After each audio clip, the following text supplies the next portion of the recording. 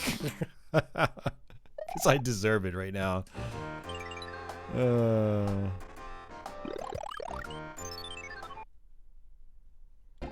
Well, I ate only 3.5 hours ago, Ronnie. Like, so... Ha ha ha!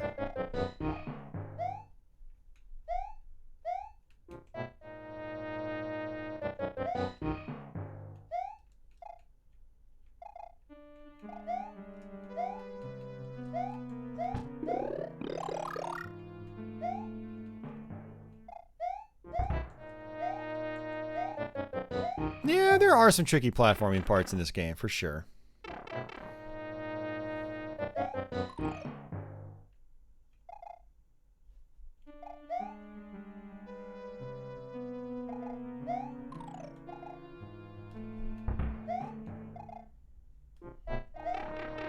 Damn it, man. That was close. Had the right idea.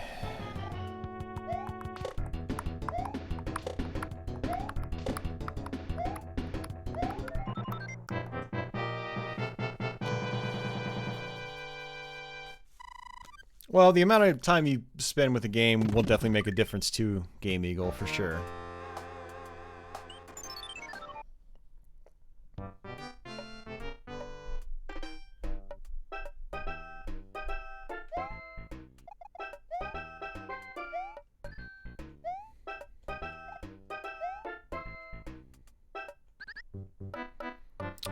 I don't know if I could have escaped that.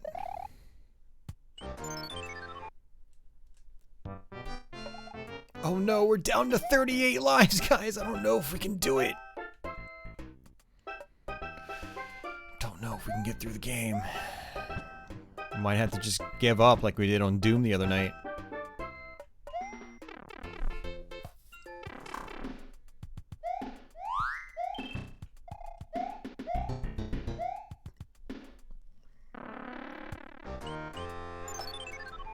Thermonuclear waffles. Hey guys, you can do it!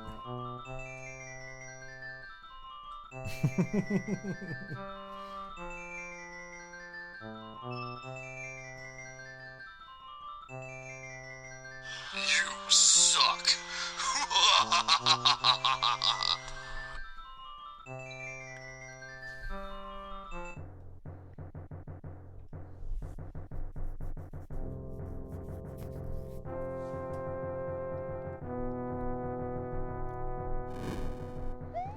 Thanks, Shao Kahn.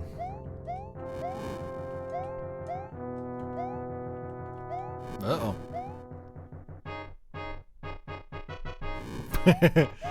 All hope is lost.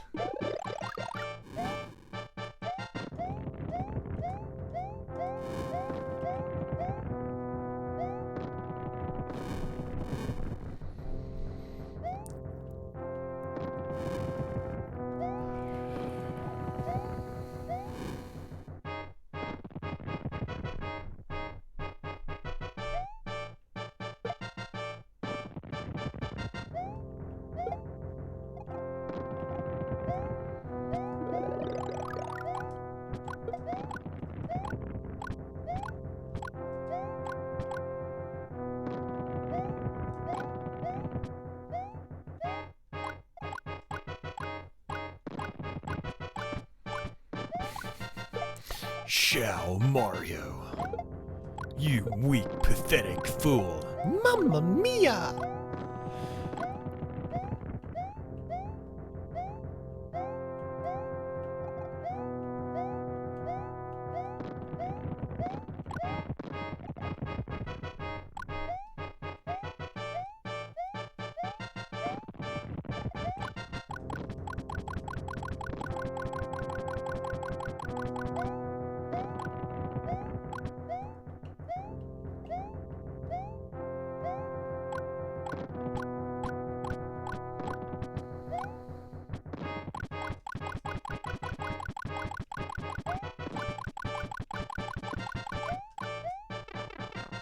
Alright, let's do this.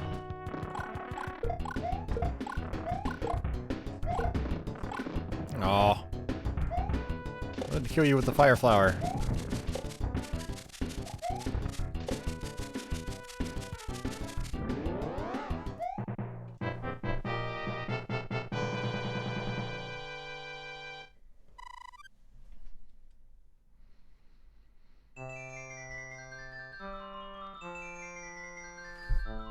All hope is lost.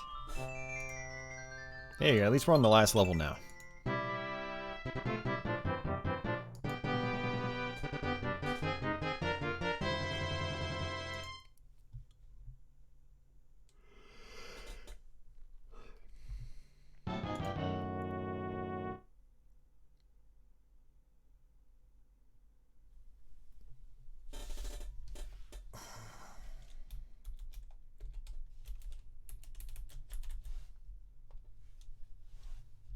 The King of Koopas.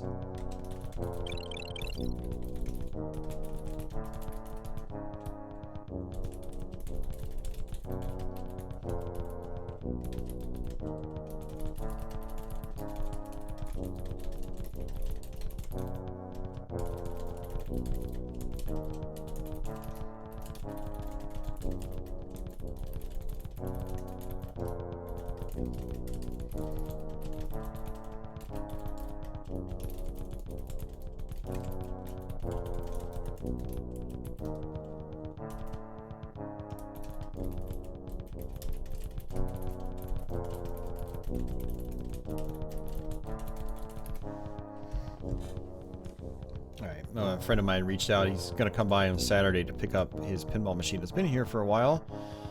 So he had messaged me on Facebook, so I had to just respond. Alright, so this is World 8. Lots of auto-scrollers.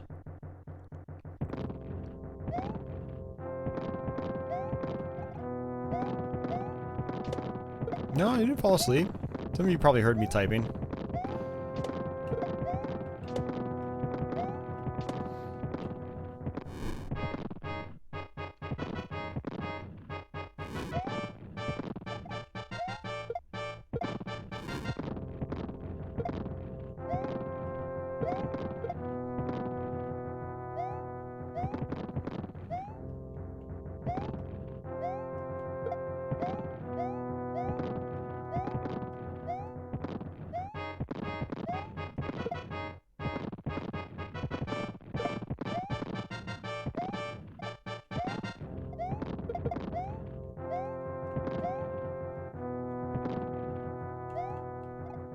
Come on, thank you. I'm so sloppy right now in this game. Like, I can whack him with my tail, and then I take a hit. First Mario you beat was 2. Hey Adam, what's going on? My first Mario I beat was Super Mario Bros. 1. Very, very shortly after I got my NES.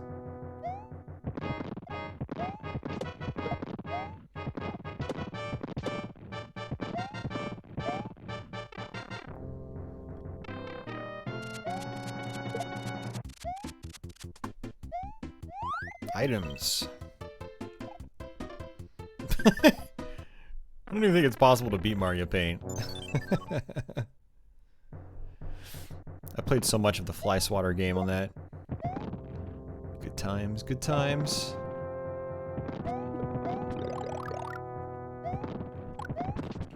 Alright, that's tricky. I'm gonna try to play this stage normally.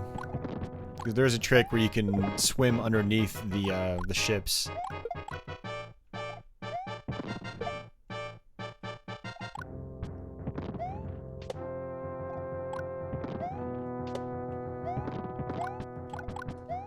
Yeah, after we beat this world, I'm definitely gonna have to go get a snack. I don't know why, but I'm getting really hungry right now. I think I'm really hungry right now because I went to bed really hungry. And so the food I ate for breakfast just hasn't really done much for me. Boom. Yeah, I always take the shortcut underneath. It's not really a shortcut because it's an auto-scroller, but you know, it's like the easy route. Oops. actually playing this out is actually pretty cool. Hey, Mike.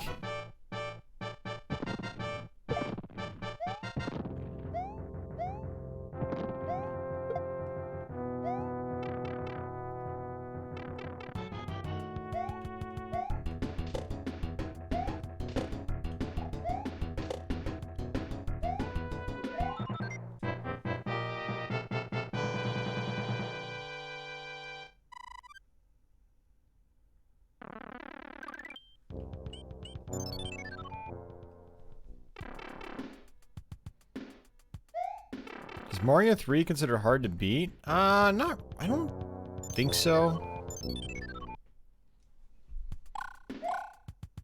Oh, come on.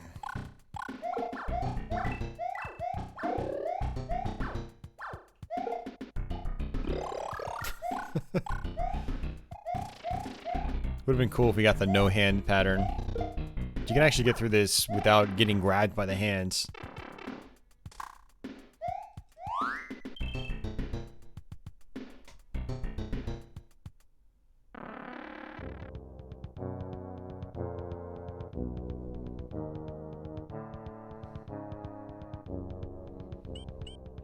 Ah.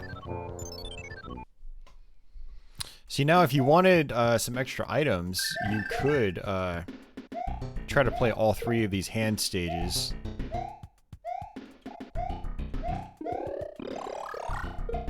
Because you get an item at the end of each one.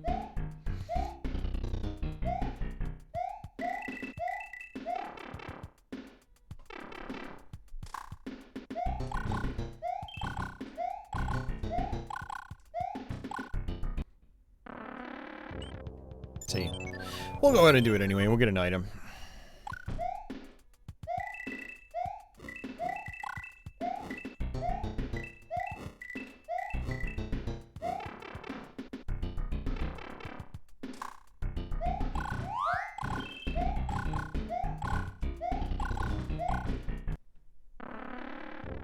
So I'd like to thank everyone that's tuned in tonight. We had a really big turnout tonight. Mario games always seem to draw the people, which is cool. So thanks, guys. We had like, I think we had like 80 people here for most of it so far. So it's a big turnout for me. So thank you, guys. I appreciate it. We are going to keep this going after I beat this game. We're going to try some lost levels afterwards. I don't know how far we're going to make it into that, but I mean, I might try legitimately. We might try to actually get somewhere in that game. You know, try to do some preliminary learning on it. I would like to do a dedicated live stream of it eventually. Especially the Famicom original, which I can now play on my AVS with the Power Pack. Alright, so this is another sort of cheap strategy you can use. You can use a P-Wing and just fly over everything. This is what we used to do back in the day. When we would just do the warp zone trick, we would come here, make sure we get, you know, beat the first castle, get the P-Wing, and then warp to the end of the game. Use the P-Wing on this stage specifically. This is how we did it as kids.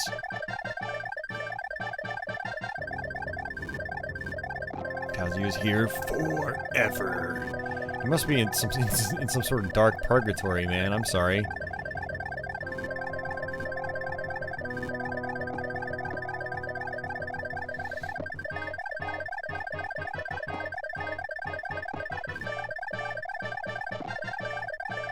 All right.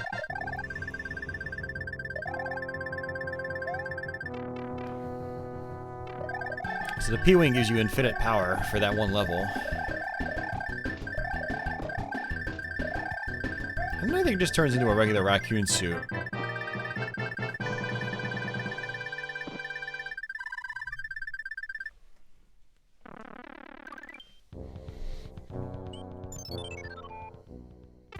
Hey, Leo. No, Monolith. I have Famicom Disk System mappers on my Power Pack flash cart.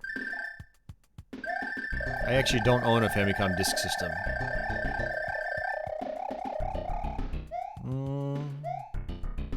Let's skip that.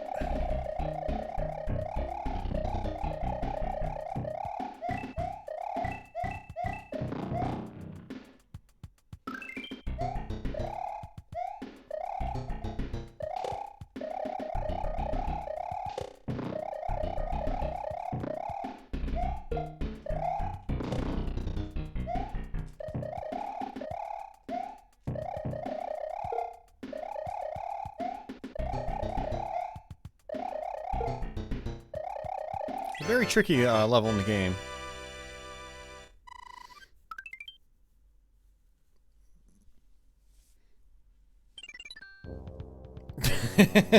Wait, this isn't a job. The power pack is a flash cart. I think like an EverDrive, but it's made by Retro USB.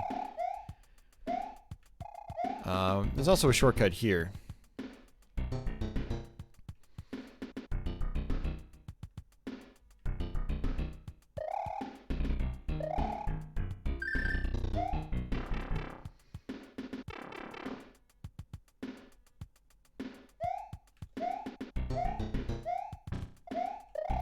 Yeah, Super Mario 2 is my favorite part of this package. I think it's the most colorful. It's the most bright and colorful. Mario 3, his sprite looks a little more dull in this one compared to Mario 2. But I'm probably gonna get flack for this, but I actually prefer Mario 2 over Mario 3 in this day and age. Mario 3 is my favorite game growing up, but as I've gotten older, I've come to prefer Super Mario Bros. 2 for its sort of more, well, I don't want to say more straightforward gameplay, but like, you know, you can go through the entire game and it takes a lot less time. It's not as much of a time investment. I like the levels more. I think the grab mechanic's really fun.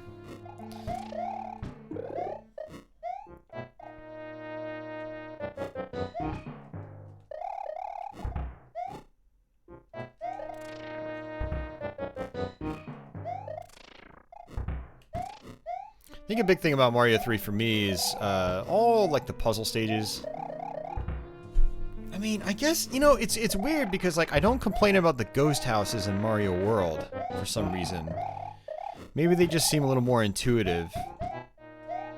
Because in Mario World it's not usually just, oh, here are 7 doors, pick the right one. Like, oh, come on. Like, I think the ghost house puzzle mechanics in Mario World were a little more refined than the puzzle mechanics in this game. I think that's what it is.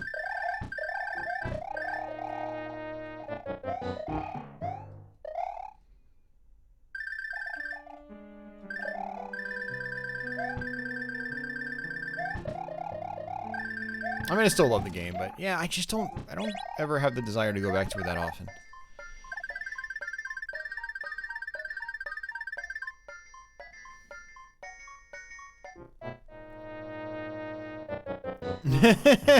Mario 3 is the best part. I mean, dude, everyone's free to like whatever they want, but you know, those are kind of the reasons I think I don't enjoy it as much as I used to.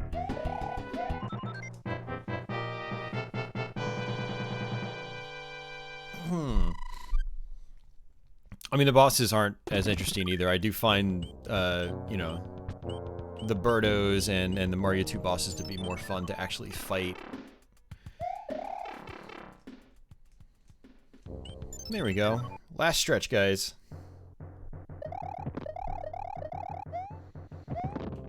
It doesn't really matter whether it's a case of one's better or the other, Liberal Arts guy. It's about what you enjoy more. And I definitely enjoy going back to Mario 2 more. I was actually thinking about it partway through this playthrough, and I didn't really voice my opinion, but honestly, I find this game kind of boring now. All these auto-scroller levels, it's kind of tedious to me, you know? One of the auto-scroller levels halfway through the game that we went through, you're just going up at a 45-degree angle and slowly hopping from one big platform to another big platform. There really isn't much skill involved. It's I mean, on that level I'm quoting in particular. I mean, the later levels in this game definitely get challenging, and that's cool. But, yeah, the thing for me is, like, I think Super Mario World just did everything that Mario 3 did and a lot better, and so it's, you know, if I'm going to play a game like this, Mario World's my go-to, you know, so it kind of makes Mario 3 redundant for me personally. And then Mario 2 is very different, yeah. Super Mario 1 is very different too, even, when you get down to it. I mean, it set the foundation, but, you know, it's not anywhere near as complex, and so, in a way, it's kind of a totally different game altogether. Let's go ahead and use a star. It's still excellent. I still like going back to it once in a blue moon, but I don't revisit it like I do the others. Mario 1, 2, and Mario World are the ones I go back to on a regular basis. Mario World in particular, man, I could just rip right through that game. It's so much fun. There's so many awesome tricks to just zip right through the levels. I can get to the Star Road, like, almost immediately. It's so much fun for me.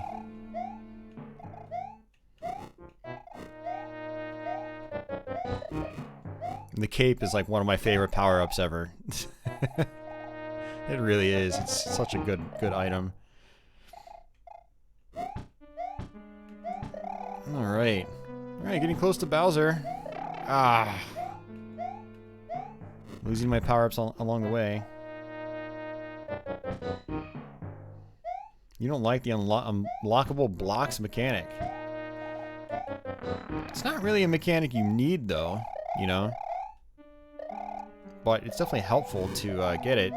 There's so many shortcuts around the game that, you know, you can get through parts of the game that you would think, oh, I have to have that colored block, but, you know, with the right use of the cape or the right use of Yoshi, you don't actually need the block, you know, so it's cool. I like that flexibility.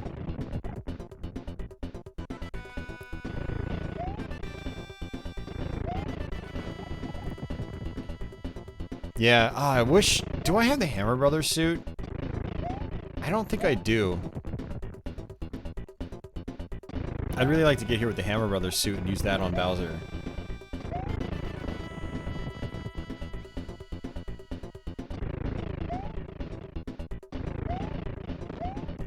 Wow, there you go, Bowser. Probably for the 200th time, for me personally. I swear, I beat this game so much as a kid. I lived off this game for so long.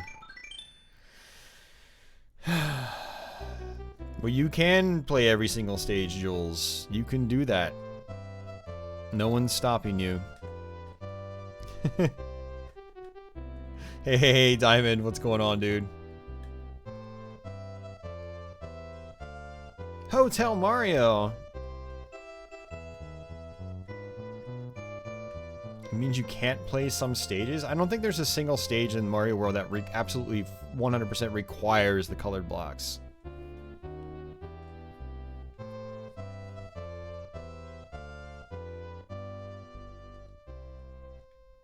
I'll have to look into it. Next time we play Mario World, we'll look at that.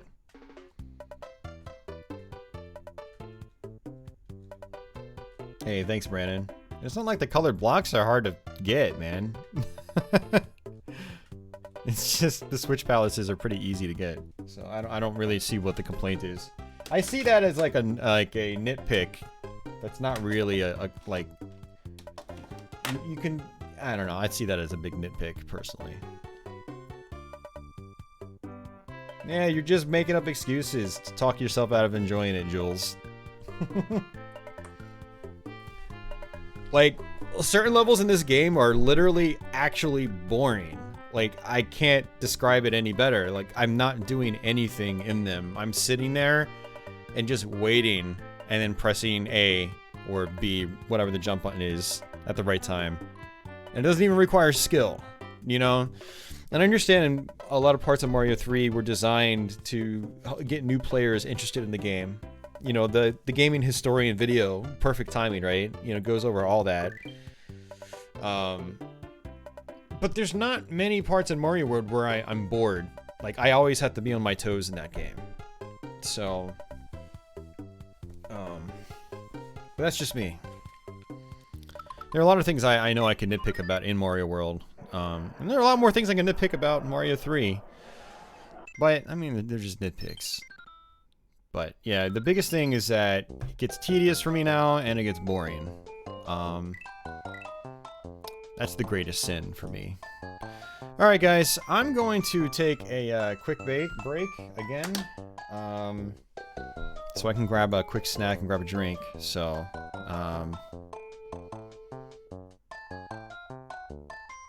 you need to play Mario World and avoid all the Switch Palaces. That'd be a fun way to play through the... Yeah, if you do that, Leo, let me know how that goes. You're playing Dragon's Lair. You always play garbage games, though, Diamond. You play good games approximately 3 times a year. Seriously, dude. I mean, well, I guess Holy Diver could be considered a good game, but after watching you play it, I don't know if I'd consider it an actually good game.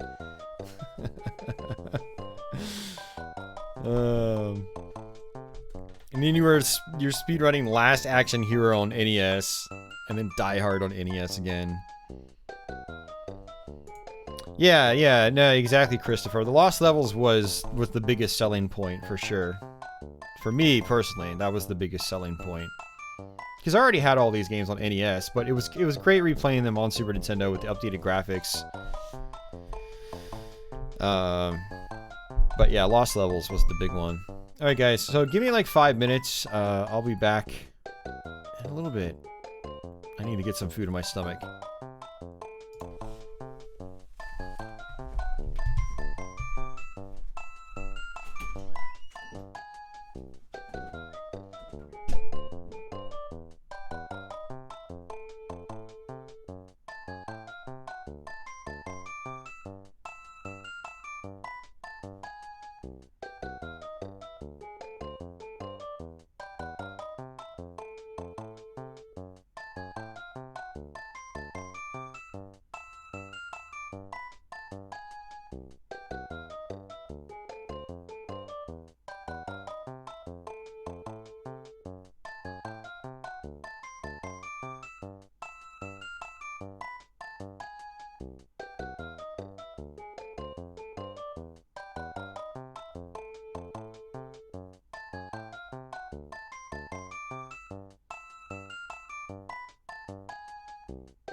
Right.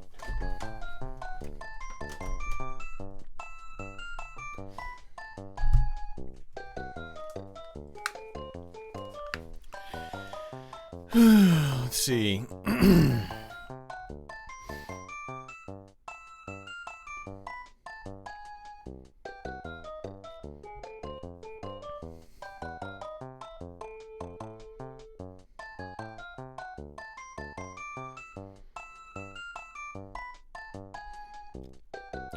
Yeah, so Christopher says, glad to see I'm not the only one who thought this game lacked quite a bit. I don't think it lacks, really. It was an amazing game when it came out, but I do think the formula was improved with Mario World significantly. So it, you know, to me, it almost makes Mario 3 redundant. But Mario 3, like, it was, to me, it was the most amazing game that had been ever made at the time. And I think that's, you know, how a lot of people my age that were NES fans felt. You know, it was just a magical game when it came out. And it's just a formula that I think had been improved upon in later games. So, it was Euro All-Stars that had Mario World 2. No, North American All-Stars got it as well, Diamond.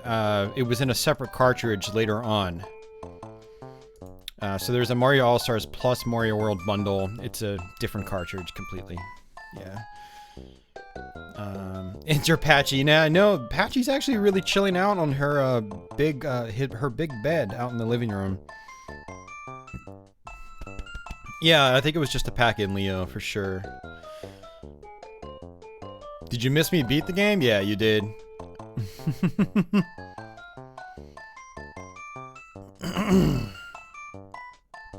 Yeah, so have lost levels.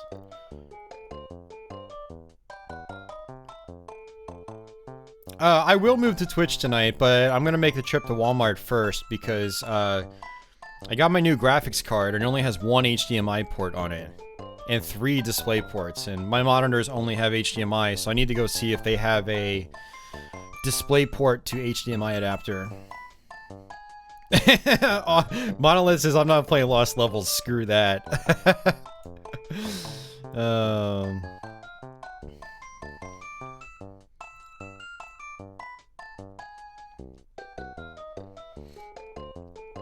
Leo's unsure if he ever beat the Lost Levels.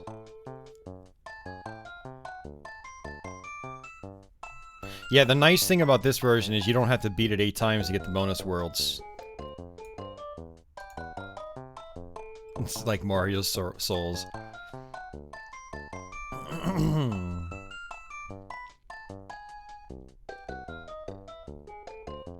Yeah, quite a few 16-bit games were made harder for the West, and I'm not quite sure why. I mean, not even 16-bit games. I mean, Castlevania 3 was made harder in North America. Ninja Gaiden 3 was made harder in North America. Maybe it was ways to, like, combat the rental market. Because rentals were illegal in Japan. So everyone had to go buy their games or, like, borrow them from each other. But in North America, you can go out and rent your games, beat them in a weekend, and then never go out and buy the full thing.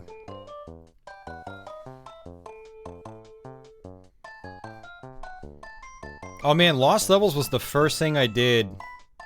Actually, that's not true. I think the first thing I did on my Super Nintendo was beat Castlevania 4. But the second thing I did, I think, was beat Lost Levels on Mario All-Stars.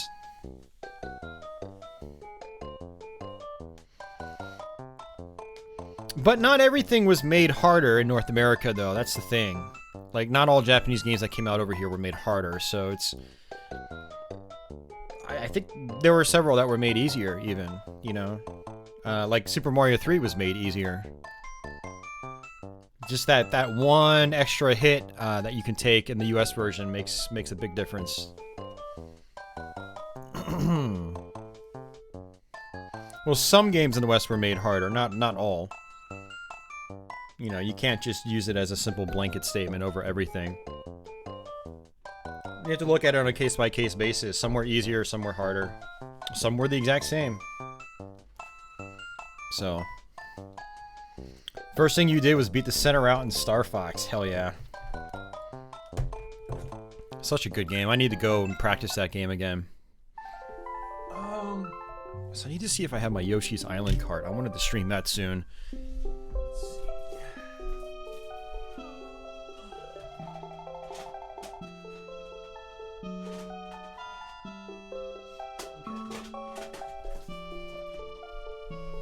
Okay, good. I do still have my Yoshi's Island and Star Fox. Because those won't work in my flashcards.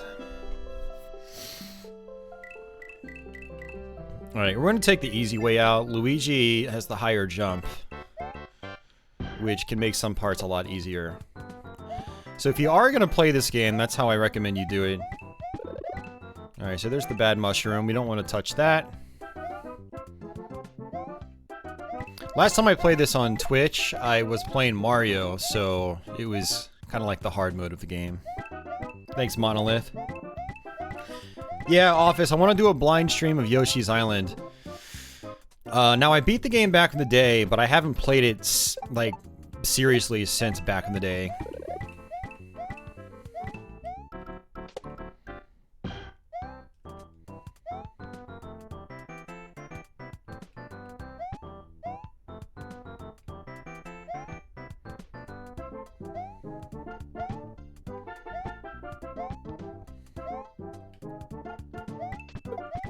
Whoa there.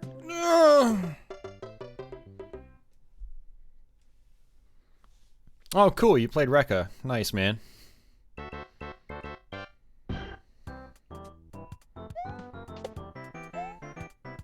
Wonder if I can... Okay, I can. Let's restart, by the way.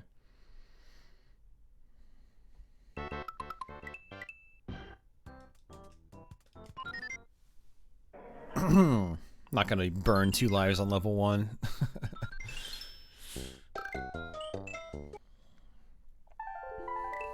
We'll try that again.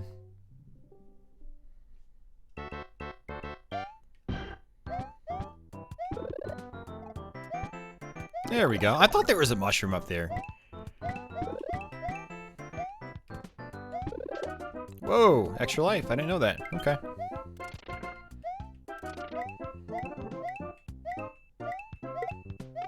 Oh, come on. Where have my Mario skills gone? We just ripped through the original game, no problem.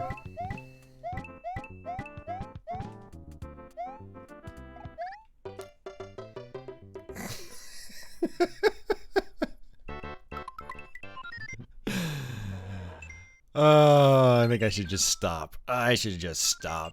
I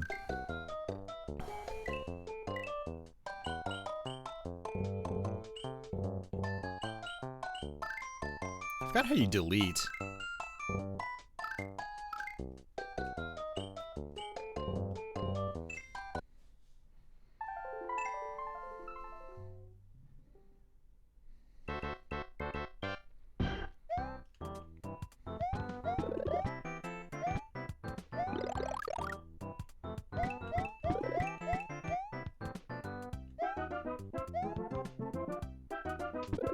Oh, come on. Oh, I just realized I picked Mario. Shit.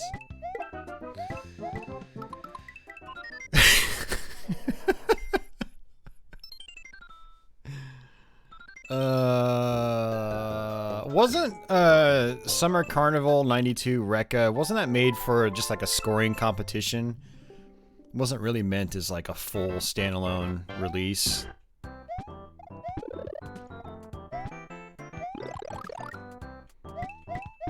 What's the story behind Rekka? I thought it was something like that.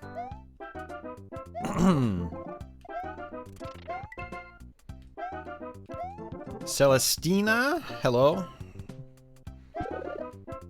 Oh look, and there's a star. Go figure. I actually want all the coins I can get, because I'm going to need the extra lives, especially at this rate. Jeez.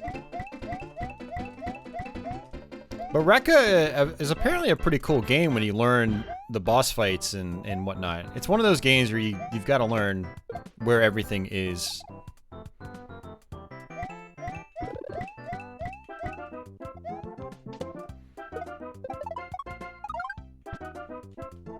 Man, Luigi is really, really floaty in this one. Like, he doesn't stop on a dime like Mario does.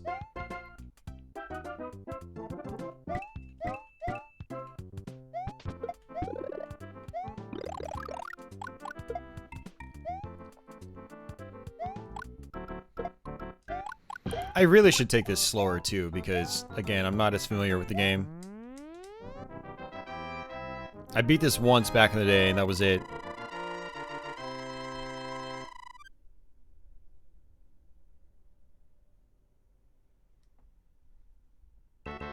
Oh, that would have been cool. Yeah, no, I agree. It would have been cool if they added those into those remakes. For sure. Do the one-up trick at the start. Can you do it at the start? I wasn't able to do the one-up trick in Mario All-Stars. Mario. I had tried it on Mario 1, and the different physics makes it kind of hard to do.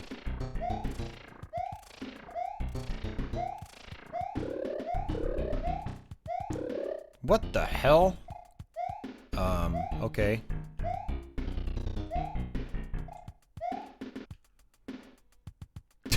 There were 3 power-ups back to back.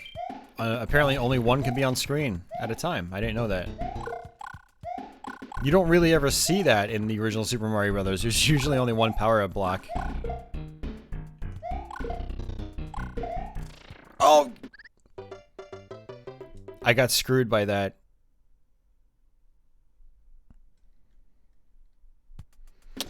No, it's not pointless, because when you get a game over, you still have to go back to... You might even have to go back to the beginning of the entire world. I don't remember how it works exactly. So having lives means that you won't have to do that.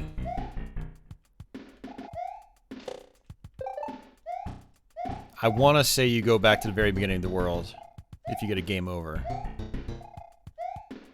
Miyamoto drank too much sake and children's tears design. He didn't actually design this game. Miyamoto apparently had nothing to do with this one. Yes, exactly, yeah. I think that's how it works. I think that's how it works. Hey, Velcro, welcome back, man. Okay, Office just confirmed it. Okay, cool. This is the easy version, right?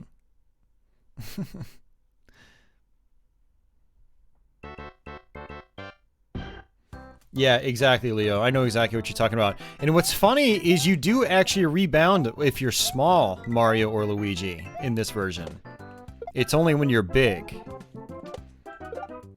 So it's like they got the physics right when you're small, but they didn't get them right when you're big. Which is... I don't know if that was a deliberate change or what.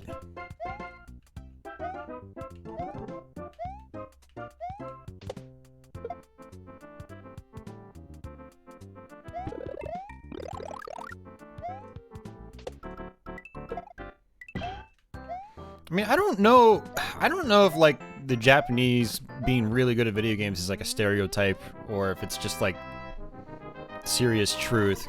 I don't live in Japan. But there were lots of really good, you know, kid and teenager players in North America too.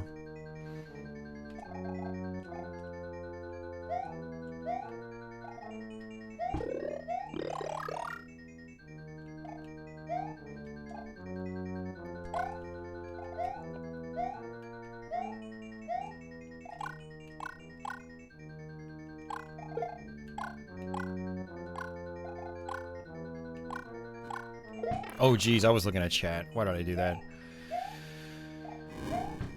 Okay. Uh-oh. That was close.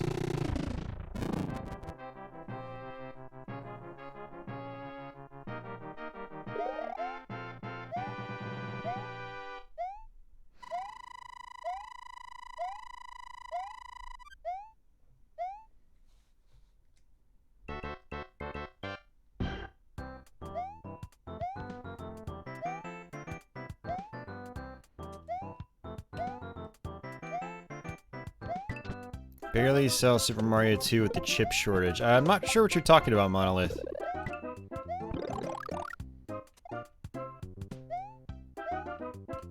All-Stars gives the illusion? Not really, man. I mean, when's the last time you played this, Monolith? Like, dude, I got my ass kicked by this game a couple months ago playing it on Twitch.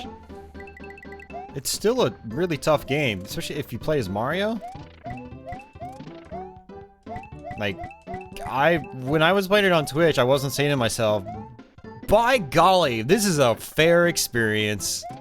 They did a wonderful job with this. Like, no, I wasn't thinking, I was getting my ass handed to me.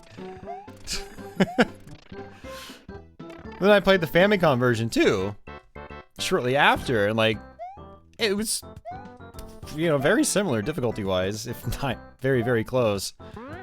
They're both really, really challenging games.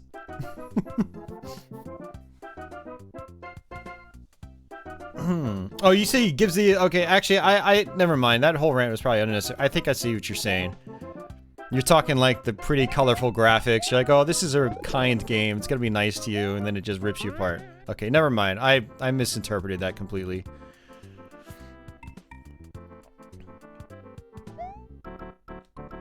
Hey, Celestina, thank you very much for that donation. I appreciate it.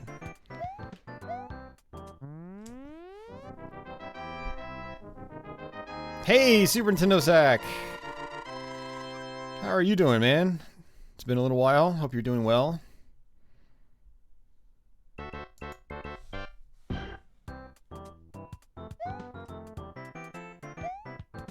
Office says when a Japanese player trains at a game, they typically do it for life.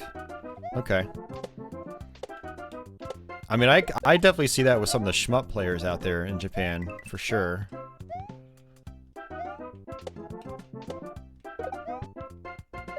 Some of the music and rhythm guys over there, too. No! So apparently, I took a hit and I jumped. Yeah, every bit does count. I really appreciate it.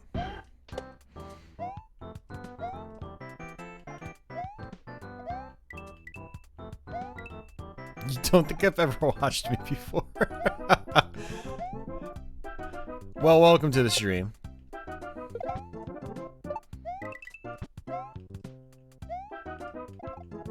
I'm gonna take it slow here.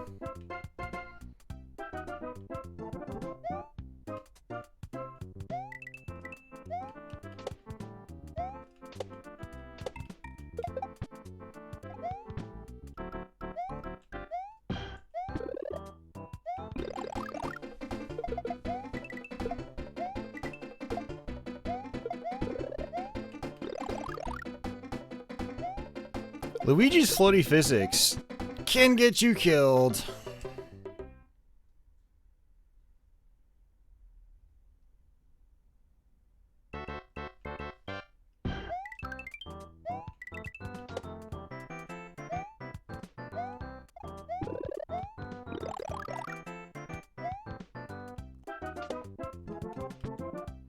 Alright, so there's some hidden blocks here.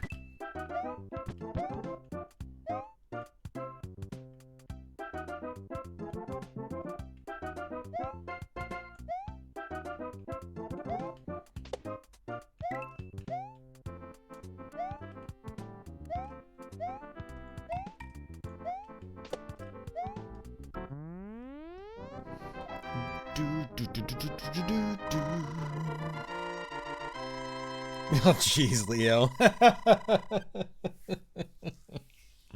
Oh, man. Yeah, no, yeah, that's a whole other separate topic. Yeah, no, that is an issue in Japan with, yeah, some of their youth.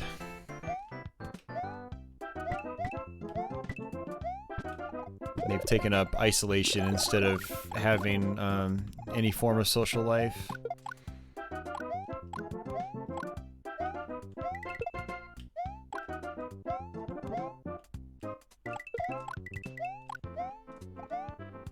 Oh, that was a short level. Okay. Japanese Splatoon players have a reputation for being better with the motion controls. People think it's because they're Japanese. Yeah, no. It's because they only play Splatoon and practice all day. Yeah, exactly.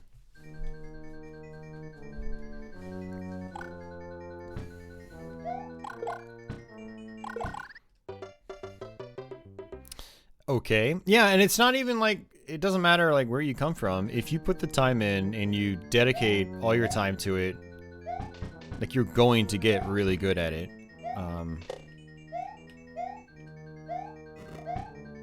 To an extent, I think certain personality and frame of mind also makes a big difference too.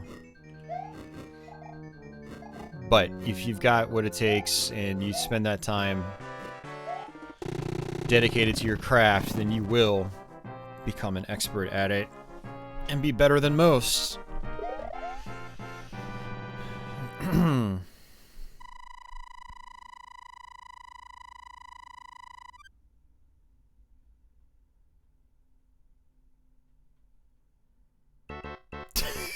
His hand was his girlfriend's. Oh, Japan. Silly, silly Japan.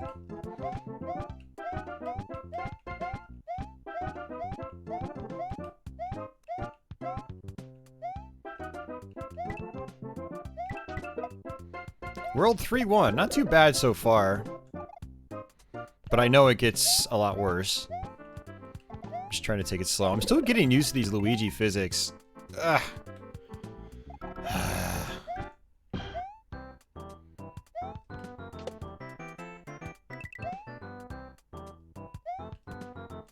Yeah, so something you also have to watch out for is,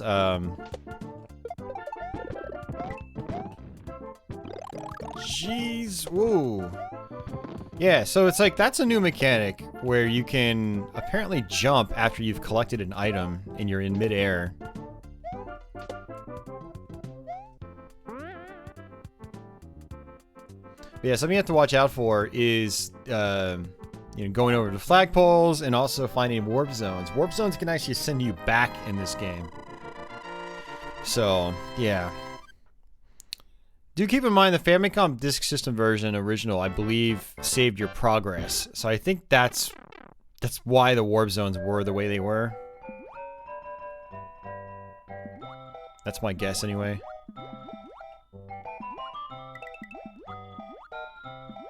Does Luigi swim faster? I don't remember that. Holy crap, man. Can I land on these guys? Nope. Can't land on them underwater. That sucks.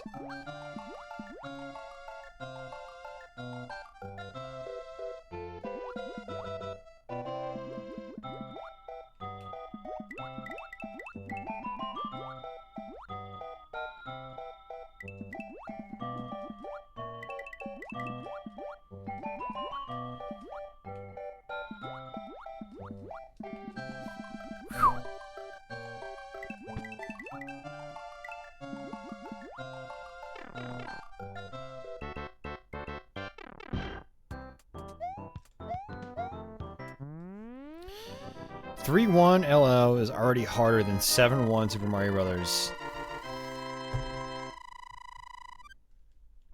Are you playing it, Monolith? Did you get in, or did you give in to it?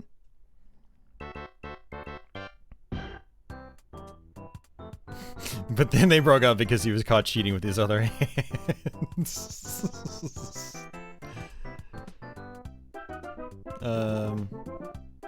Warp zones also keep you out of World 9 in the Famicom Disk System version.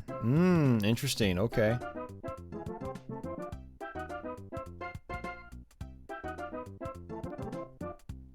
No, you're not playing this? Okay.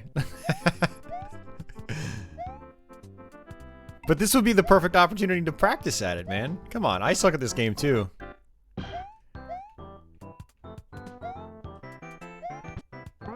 Whoa!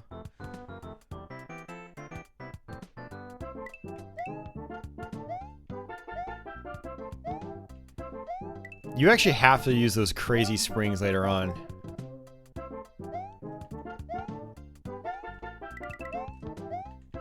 You know what they say, practice makes perfect.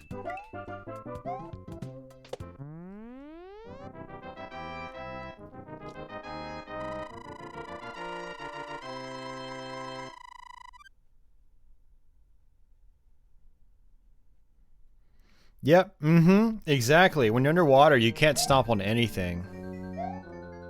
Oh great, it's another puzzle level.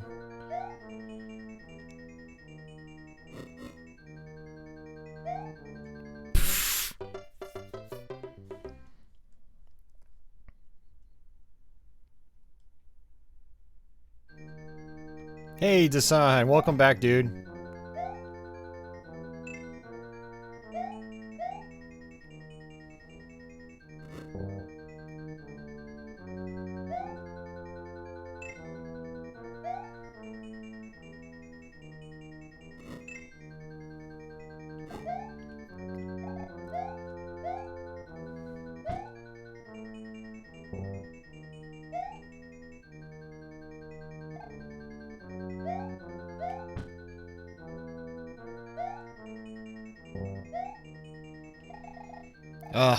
Gotta say, I'm not a big fan of these levels.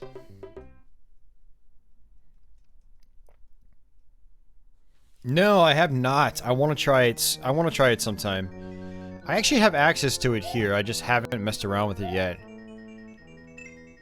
Yeah, I really want to try that. I want to do more Zelda on the channel as well. I need to start learning Link to the Past again so we can do a series of live streams of it.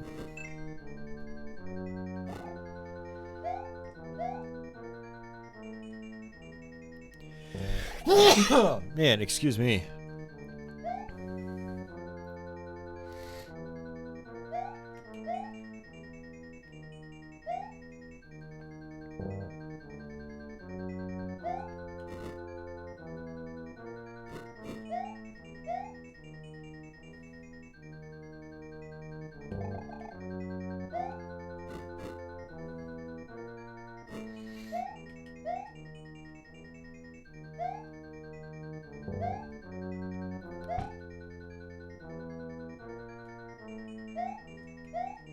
Oh, I keep doing that.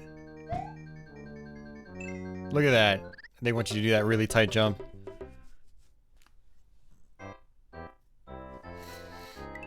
Yes, we have to do all those levels over again. Oh, no, we don't. Okay. So look at that. Office, you were wrong. I mean, technically, I was wrong, too. I thought that you had to do the whole world over again.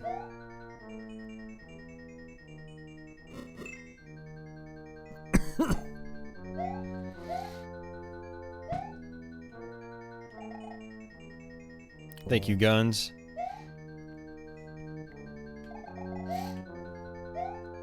For real. Really?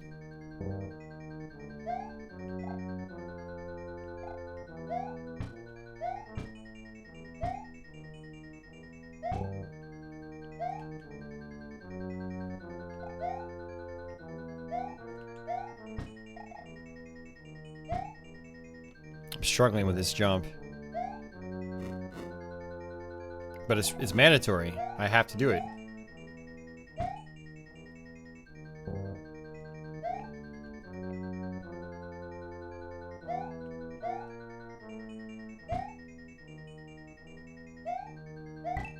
Ah! Sneaky.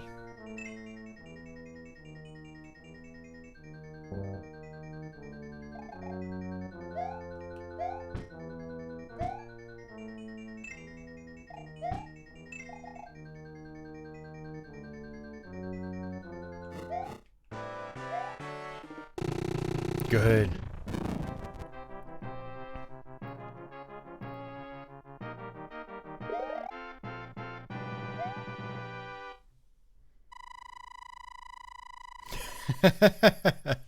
I was right. You wouldn't say it was a Zelda 1 remake, some call it Quest 3. The game's a little shorter, and there's also different dungeon layouts, so it's more unique. Okay. Yeah, see, that sounds cool to me. Yeah. I mean, I wouldn't have minded just a Zelda 1 with better graphics. You know, that would have been really cool if they did that too on Super Nintendo. But, yeah, no, that sounds fun. I definitely want to try that.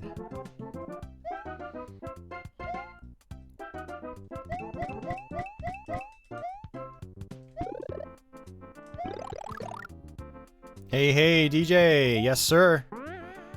What? This game.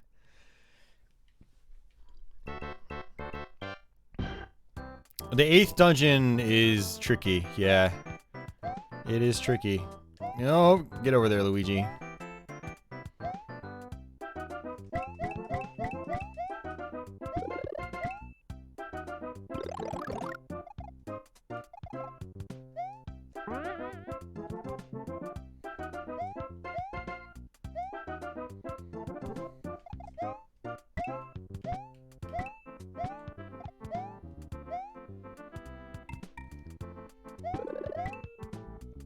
I do want that, thank you.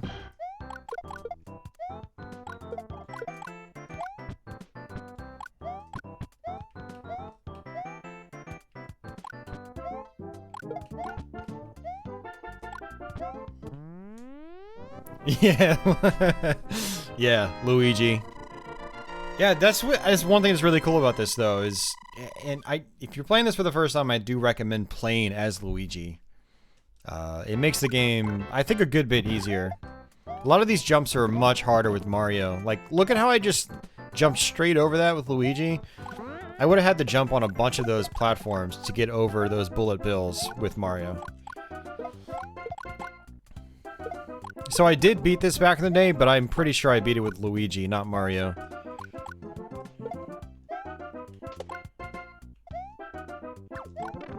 Oh, come on. Your fireball disappears when you take a hit.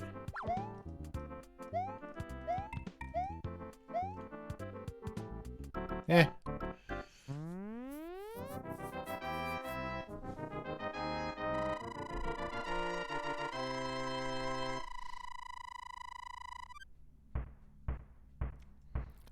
The water is so inconsistent in this game. Oh, 9th dungeon. Yeah, 9th dungeon is... oof. It's not too bad when you learn it, but learning it takes a while.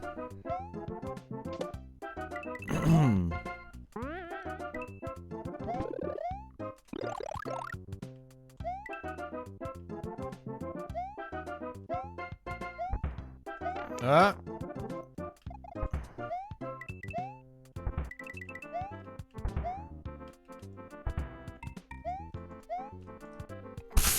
I slipped right off. You only remember beating this with Luigi too. Yeah. You know, I'd imagine a lot of the people that beat this game did the exact same thing.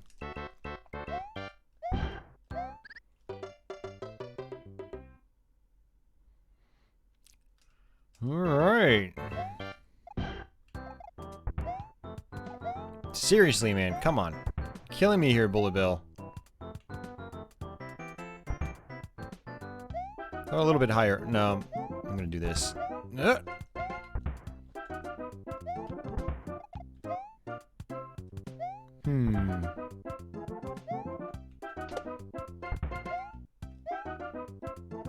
don't think I can... No, I can get this.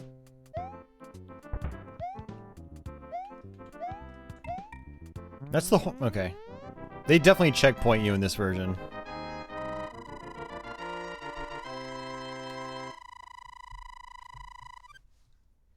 This is actually probably one of those games, Adam, that's easier to speedrun than it is to actually play normally. That's my guess.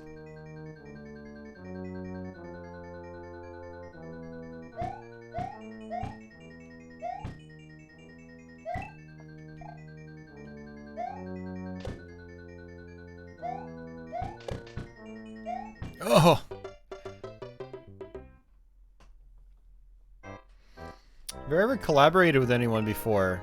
Yeah, a couple times. I did a couple voiceovers for some of Stray Fox's videos. He does like these really in-depth making of videos that are really well produced. And then back in the day, I did a couple like collab reviews with a couple older guys on YouTube that are no longer really doing anything. Did some interviews with a couple of people that I was friends with at the time. Stuff like that. Nothing crazy. Holy crap!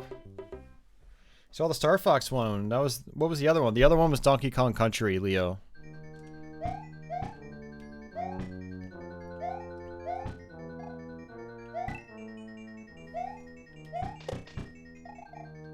Just take your time, Austin. Just take your time.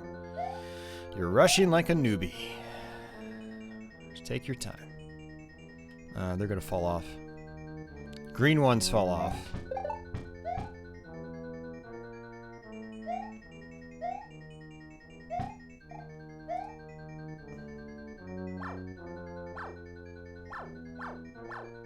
Ooh, that was close. I was trying to actually hit the left ceiling and then have it bounce me across the gap. Yeah, he did, Leo. That's actually kind of what got me motivated to play some Mario this week on stream. I was like, man, I want to play some Mario now. Thanks. Oh, hey, look at that. It despawns. And of course, there's no mushroom.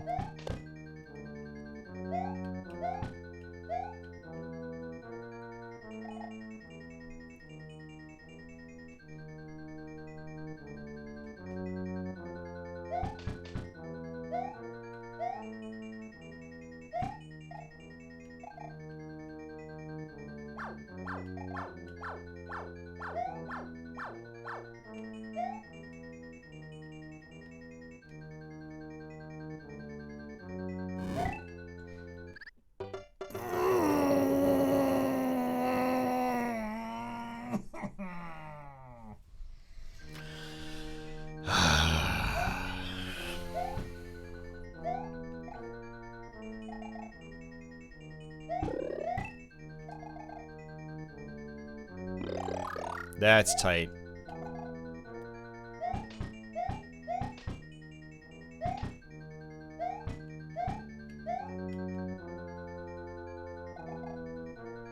See, now the game's getting really trollish. I remember stuff like this happening the last time I played this. And actually, you know what? I think... I can't remember the last time I played it was the disc system version, or if I actually played the All-Stars remake.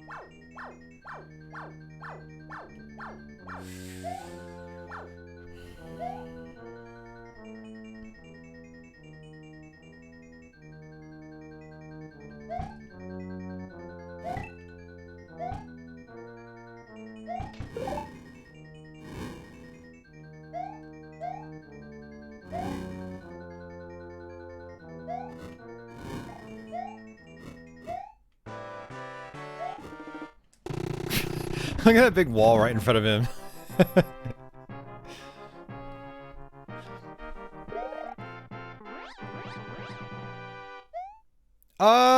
Celestina, I don't know. I'll have to think about it. I'll have to think about it.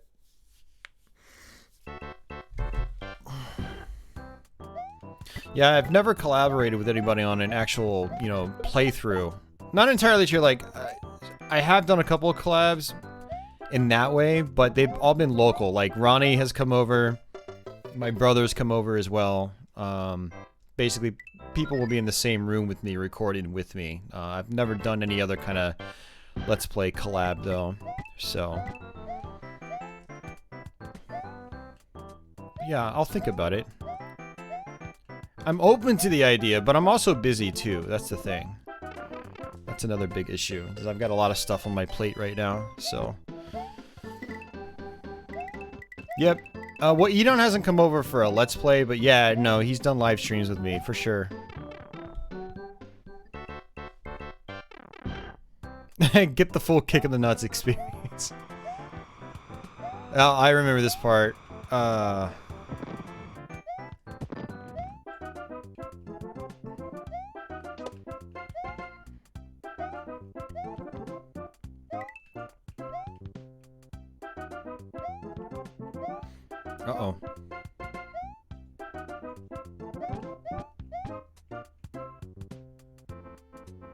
Okay, gotcha. Yeah, I'll think about it.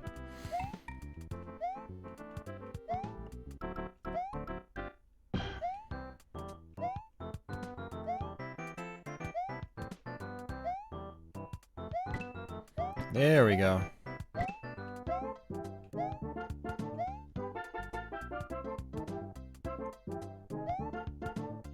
Sweet. You wish you were set up for streaming. It would be fun to do side by side for Outrun Online Arcade. Yeah.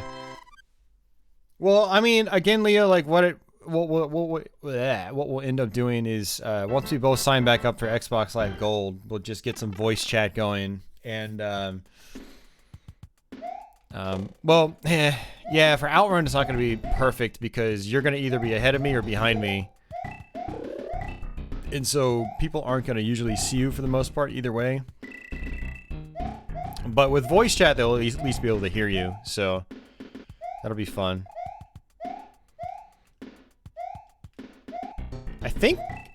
I hope I still have a mic for my Xbox 360.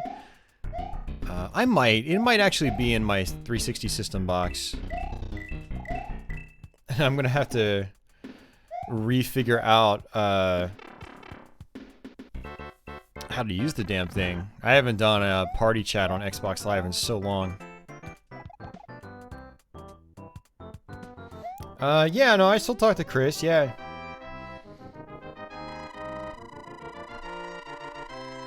Implant Games, yep.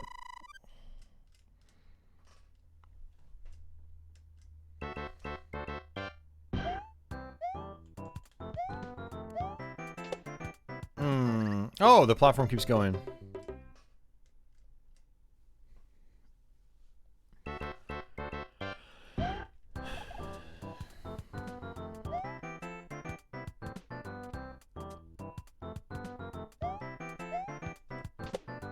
Whoa there, okay. What? Great, you're gonna make this a puzzle level too. Come on.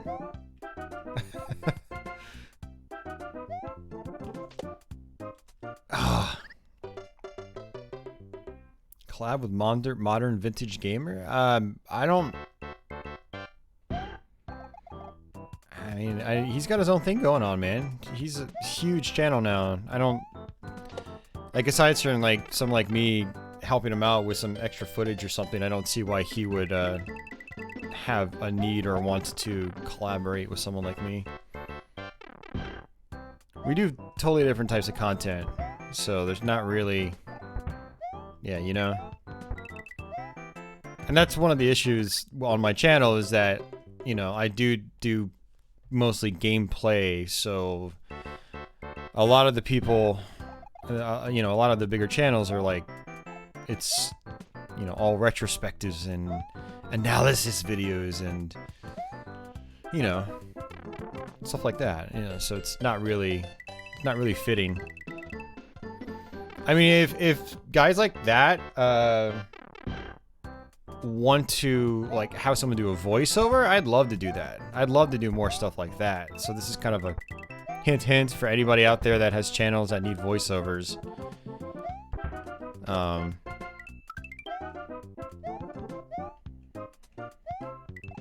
That would be, really cool. But I'm not really sure how else I could collaborate with people, unless it's on something like a live stream or gameplay, you know. You're a story writer as well. Okay, nice. Very cool.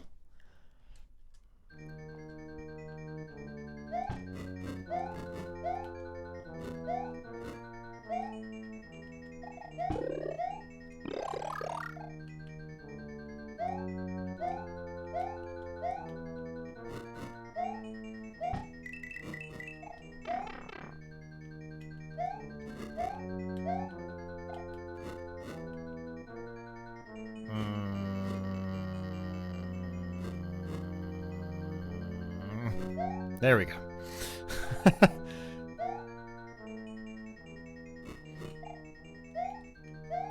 Oh, come on. Hey, Brian. You're one of the few still doing serious Let's Play. Yeah, I have no idea what the Let's Play scene is like, especially for retro games, because I don't watch Let's Plays myself. I like doing them, but actually watching them is a different story. I will say I do prefer live streams when it comes to gameplay because, part of the purpose of the live stream is to interact with the streamer, actually have conversations and stuff like that, while watching good gameplay. If I'm just watching gameplay, it's not as engaging for me. But, because I don't really keep tabs on the Let's Play scene, I have no idea if people are still interested in this stuff,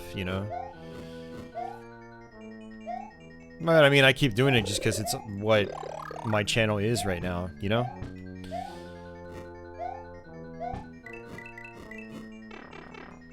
I'm trying to expand it out with more, like, still gameplay-focused stuff, but, like, like my Castlevania boss tutorial video. I'm working on another video that's, I've already recorded the script and started editing it, that just explains the basic mechanics for one of the games I've been playing a lot recently to try to get new players into it. So, I could see myself doing more videos like that still revolve around gameplay, but are still also scripted and edited and, yeah, so. Ugh. Ugh. We're almost going 5 hours strong. You only watch weird LPers like Kikaskia. You like to watch Let's Plays where you think you can learn a thing or two about the game. Yeah. Yeah, the Let's Plays I have watched, those are the most interesting to me when it comes to normal Let's Plays. For sure. Hey, Sean, welcome back.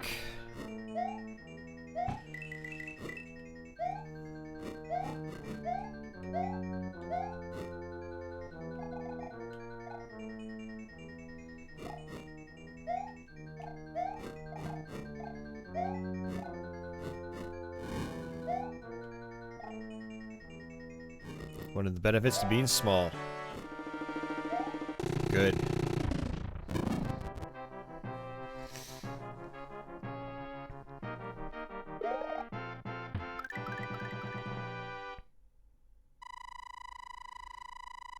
That was actually the time when you were playing on real NES hardware for the first time. I was like, alright, you gotta do this without save states this time. You did better because you were under pressure. Oh, hell yeah. Yeah, definitely.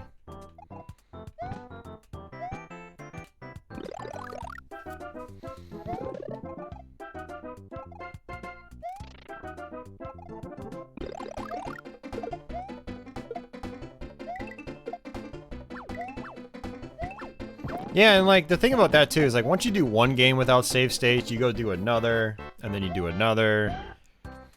And before you know it, like you're just rocking games without using any crutches.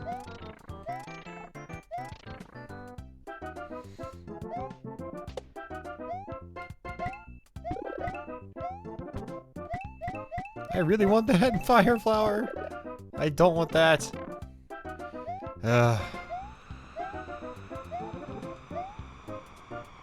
I actually do enjoy this wind mechanic. And Carlos is heading out? Alright, see you, Carlos.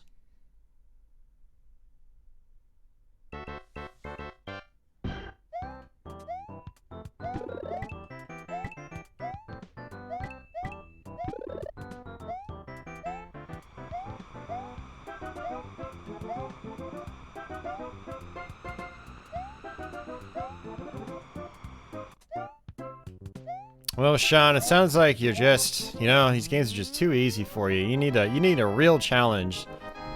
I think you need to move up to arcade games, shoot 'em ups.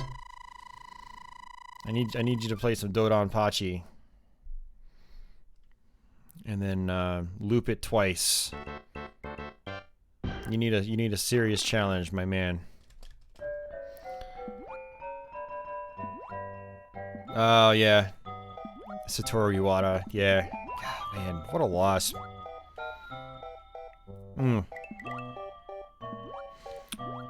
know, I never really paid much attention to Nintendo's staff until I got a Wii U, and they were appearing on their Nintendo Directs all the time, and so I grew attached to Iwata, you know, through that, and I could tell that he was a good dude.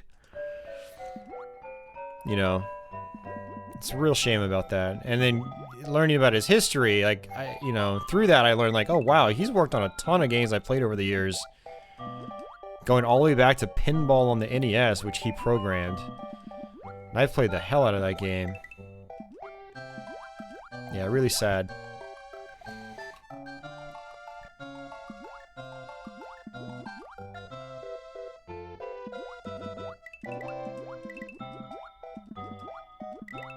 Oops, why am I doing that? So are you saying, Sean, Lost Levels is not easy for you? That's what I want to know. If Lost Levels is not easy for you, then I'll take that back. But if it is, then yeah, we need to get you on some harder games. Like some actually really, really hard games.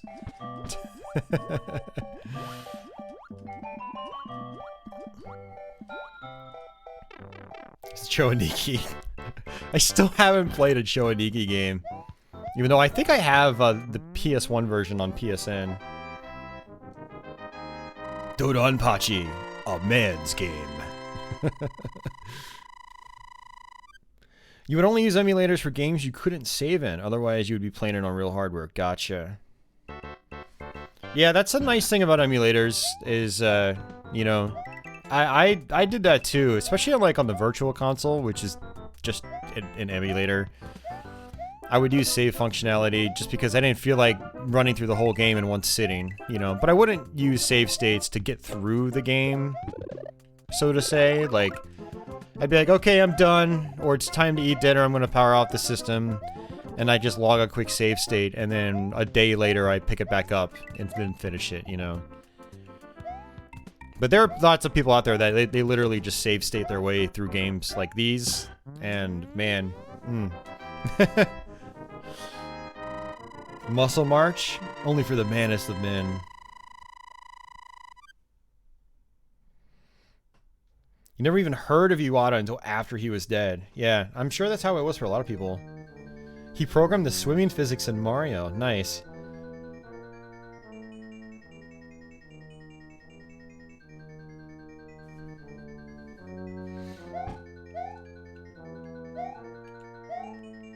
There are lots of people out there that are very in tune with that stuff. Me, I've always just focused on the games, and for the most part. Do I really have to go the bottom way? You gotta be kidding me. They're forcing me to go against the fire. Okay, this sucks. This is terrible. Whoa, what? That was like a tiny throw. I don't think they do really tiny throws like that in the first Super Mario Brothers.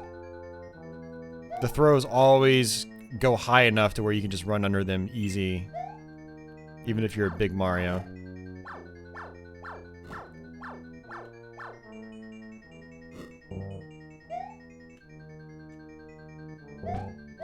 Wait, what? I think it failed me because I jumped.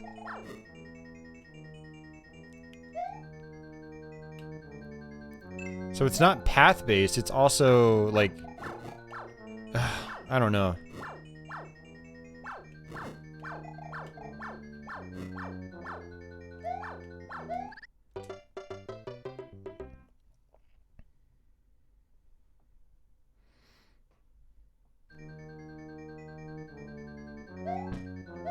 I need my bragging rights.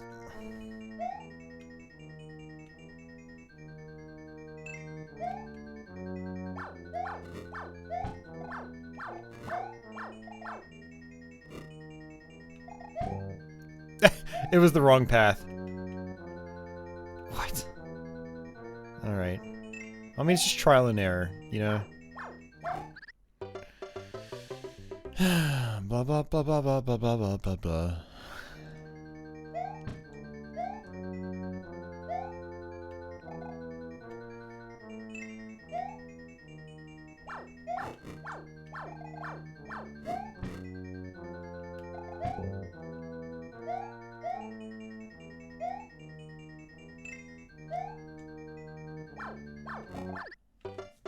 He did that tiny throw again.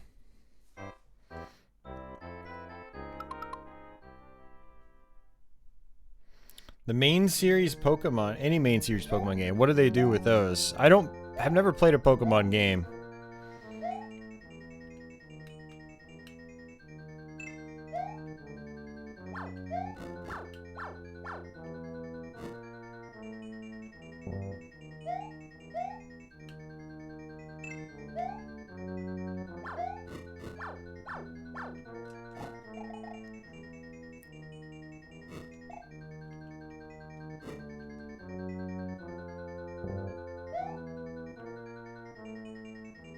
Maybe they want me to kill it? No.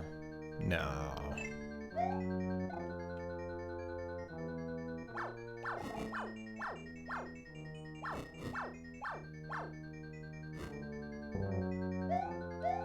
It's just running straight through doesn't do it.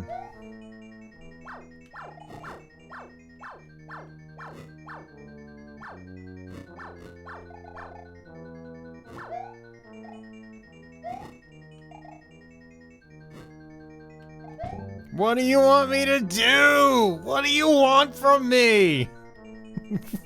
What do you want, Nintendo? Why are you doing this to me?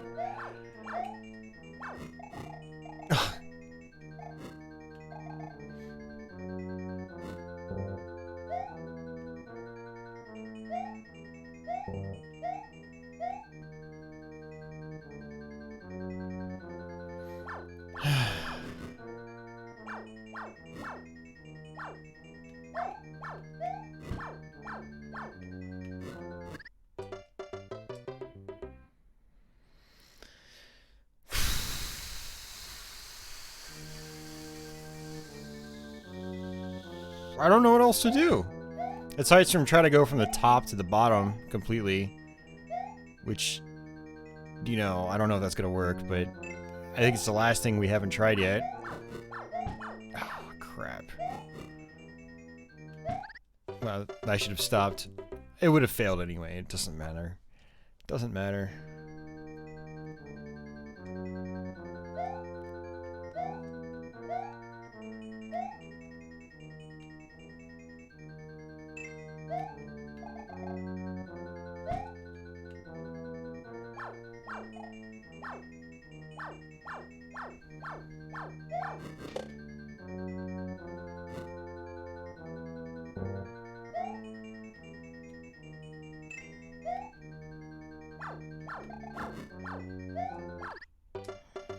Yeah, probably not happening very consistently, Office.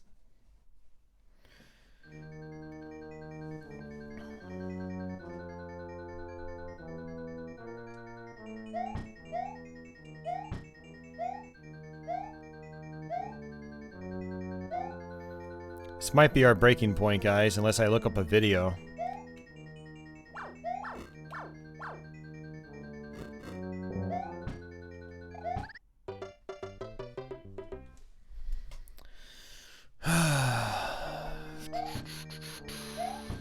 I might just do that. I might just look up a video. Because I've tried pretty much everything.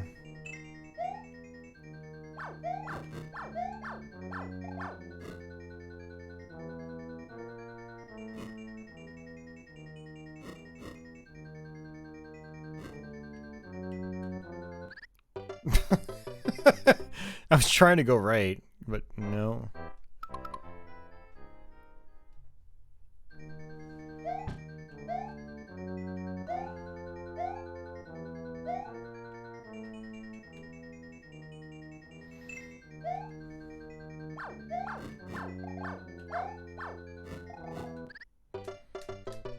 Should have waited again, but I didn't.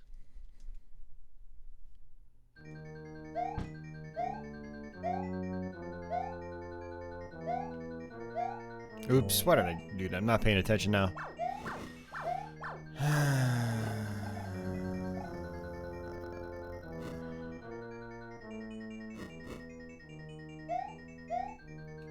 Didn't even get a sound for that one.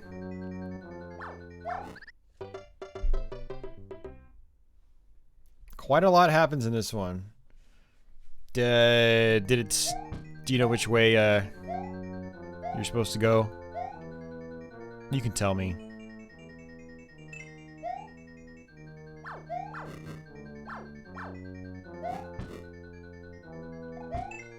Oh, what? Seriously? I just got it.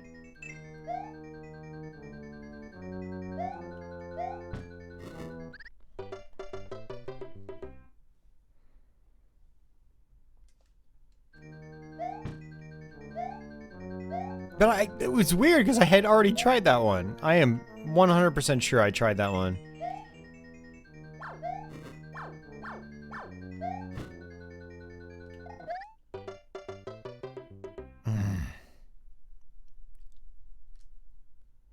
No help.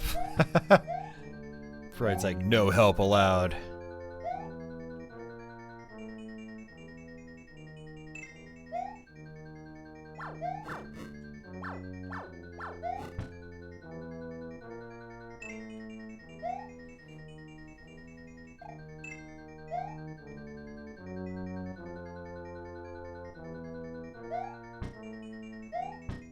Oh, there's a moving I didn't see the moving platform.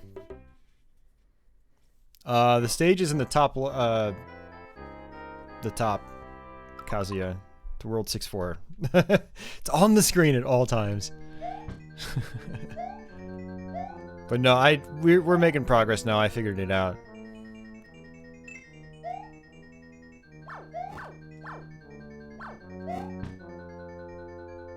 Just need to take my time.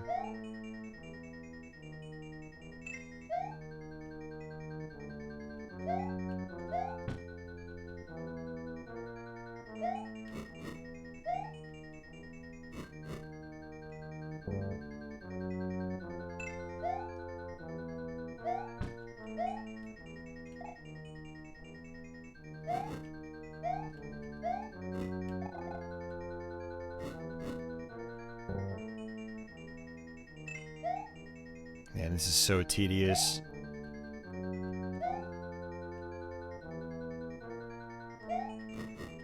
Tedium is one of my least favorite things in video gaming. Period. Just stay on the bottom section for the remainder. Okay. I had a feeling they wanted me to go against that huge fire wheel or whatever it is, just like this part.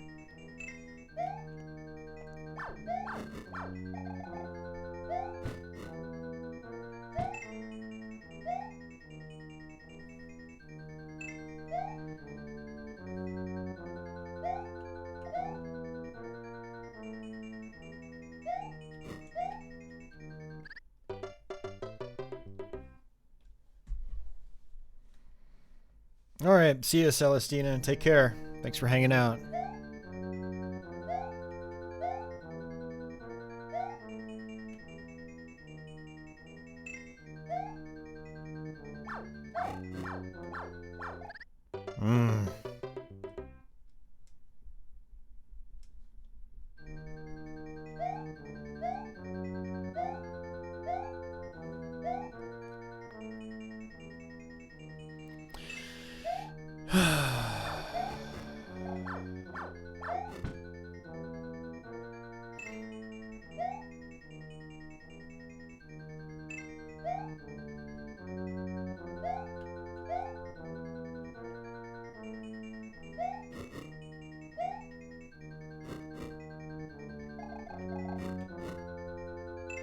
Yep, there we go.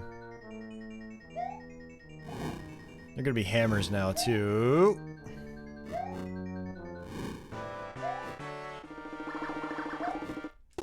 Screw you and your hammers. You'll definitely tune in the future stream. Awesome.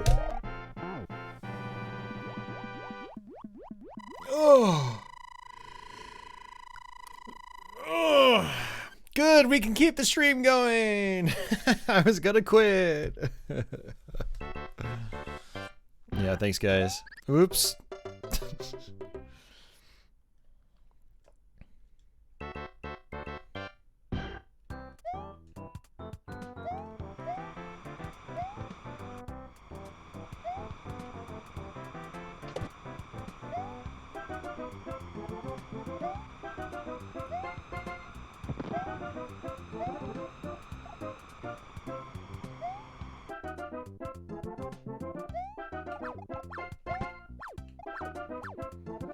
Forgot about this. They moved now.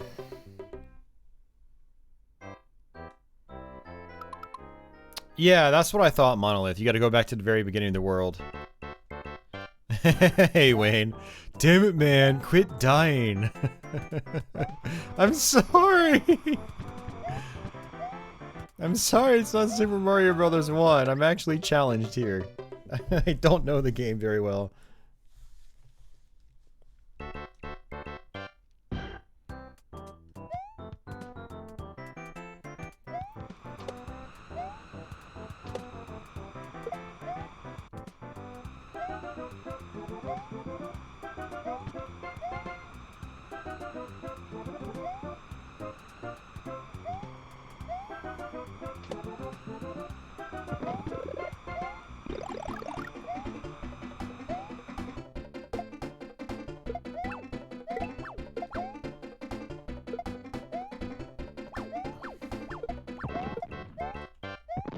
Wow, so they actually let you just rip through that level through, for free.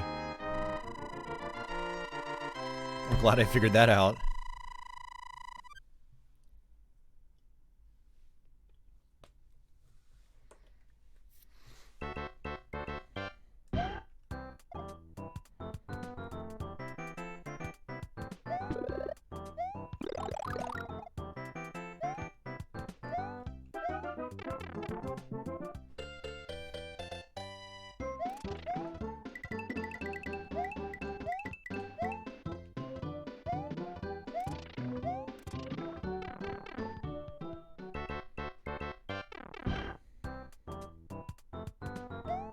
Oh, geez.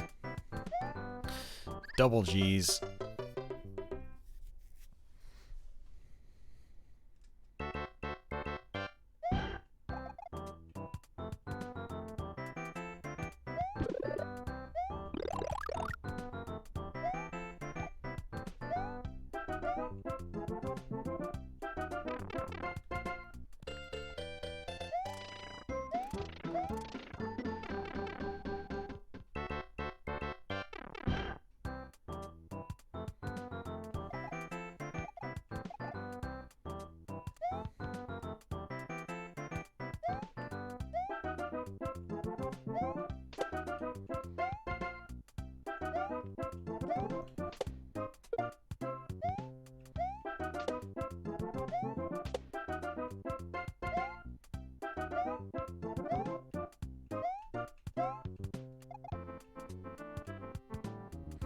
Yeah, we're making better progress than I had thought.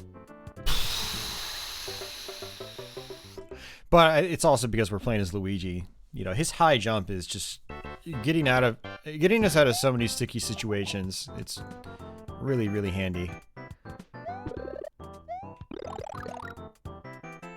Yeah, that was the end of the level. Saw the flagpole. That was my fault. See, like, a big problem. This is something I always do when I'm playing these types of games for the first time. Is I always rush through and get killed. I would be doing a lot better if I just... Like that, right there. I would have been doing a lot better if I just took my time.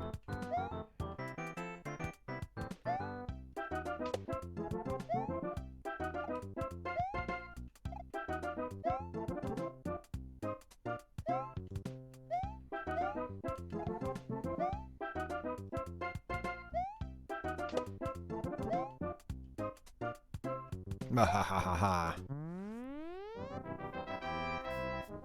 Only 2,000 points.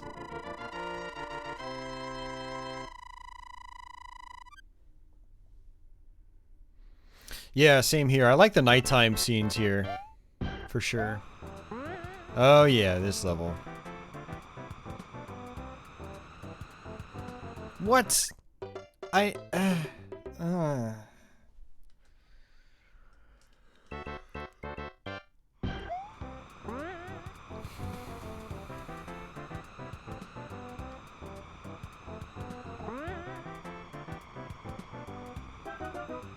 Oh, come on.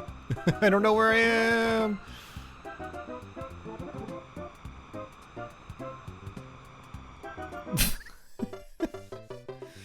Hey, George. Welcome to the stream. Hey, Jay. How are you doing?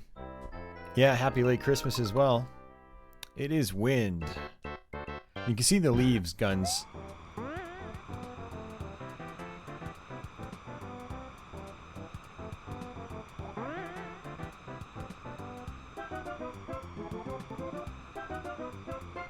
Yeah, it's not gonna work.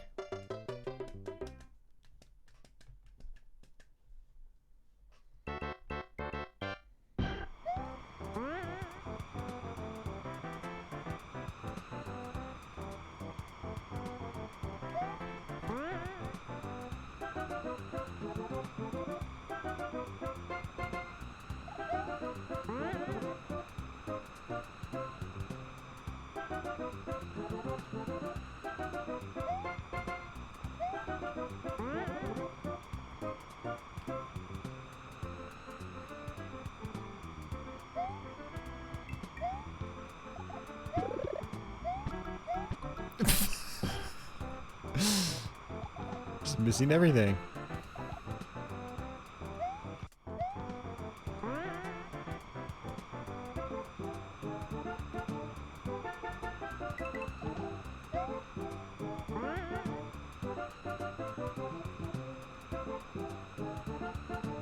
Come on, flagpole. Where are you? Oh, why didn't you push me? I thought I was doing a running jump. I wasn't running, so wasn't running. Hey, checkpoint. I don't feel too bad now.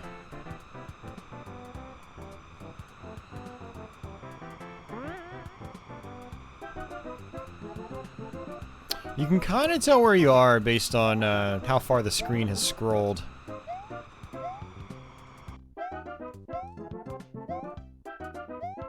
Yep, I had a feeling that was the flagpole.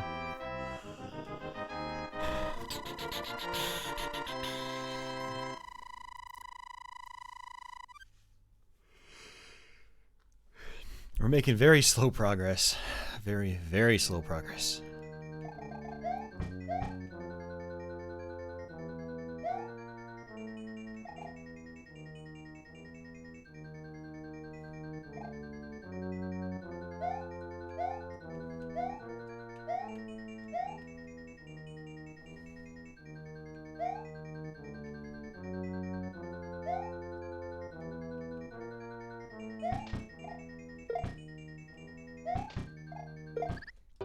Oh.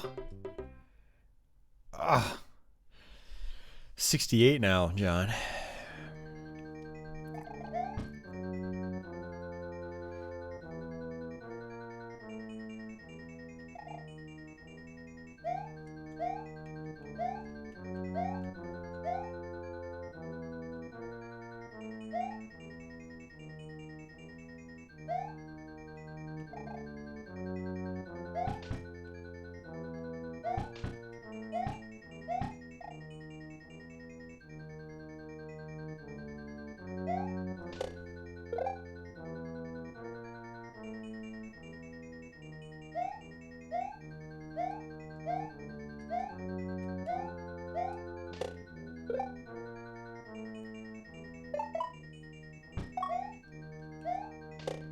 Had a feeling that was going to happen.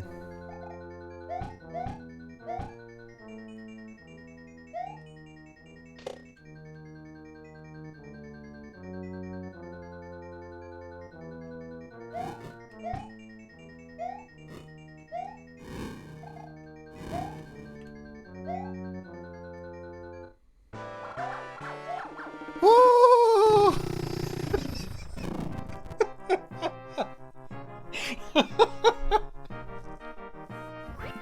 That was so close. Oh, that had me on edge.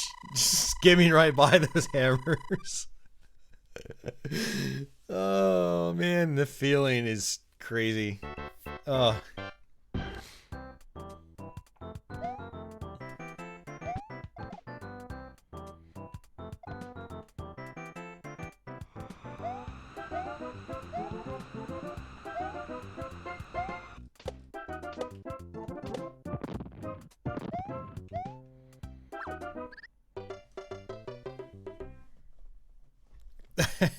Thanks, guys. Luigi's green overalls just got a little brown.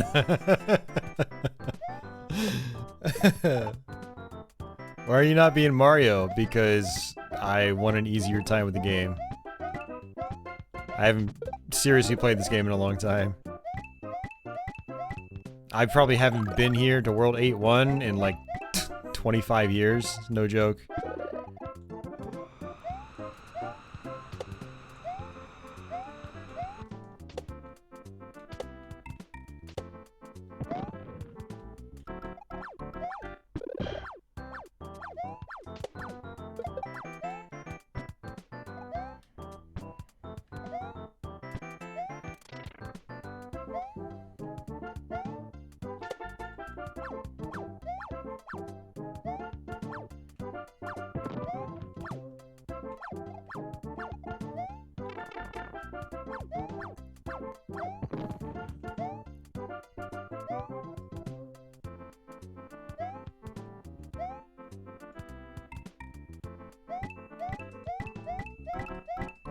Watching this is stressing you out.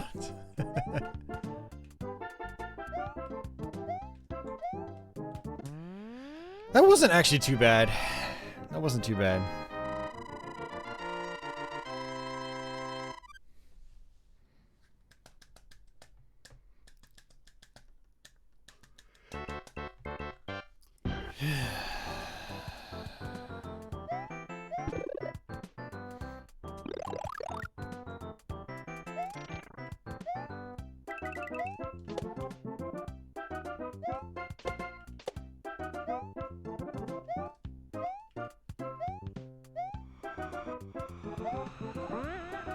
Yeah, I knew that was gonna happen.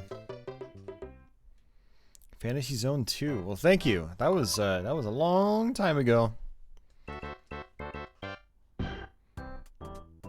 was the first time I ever beat that game. That was pretty cool.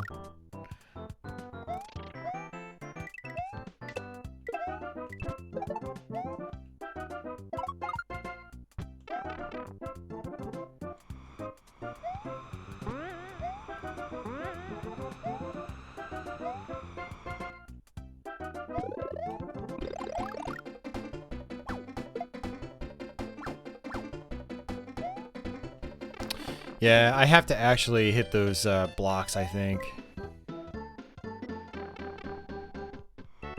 What are your mom's favorite games? Ah, oops.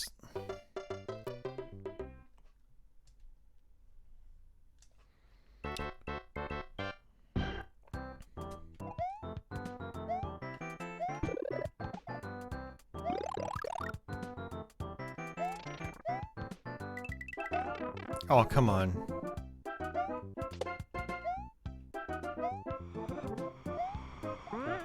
Ugh.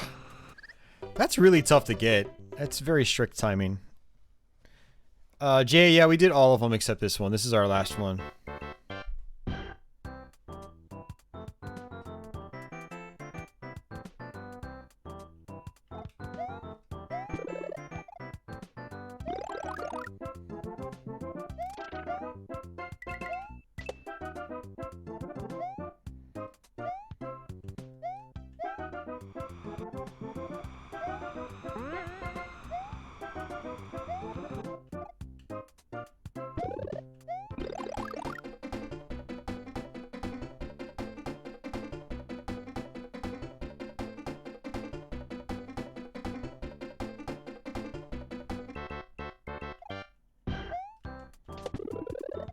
Yeah.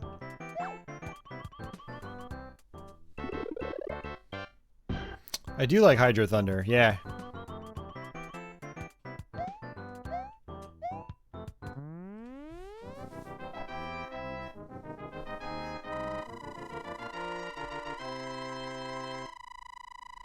No, I did see your message, Leo. I responded to it. Did I respond to it? No, actually, no, I didn't respond to it. Sorry. I did see it, though. Yeah, no, I'm not playing those, Leo.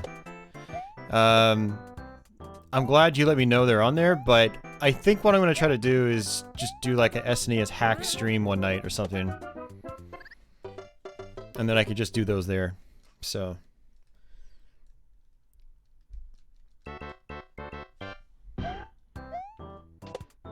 But yeah, I didn't know they were on there, so I'll definitely try them out on Twitch sometime, and then get some notes together, and then we can do them on a different stream. We're already 5.5 hours in. I don't really want to keep going much longer, to be honest with you. Tired and hungry as is. I played a lot of Super Mario tonight. Oh, jeez, man. Yeah, no, I did get your message, though. I think what I'm probably going to do is stop at 8-4. I don't know. We'll see how I feel after we get to 8-4 and finish it. I was thinking maybe it's a good idea to just end the game at 8, after we beat 8-4. Although I'm not looking forward to the puzzle aspect of that level. Holy crap. Jeez.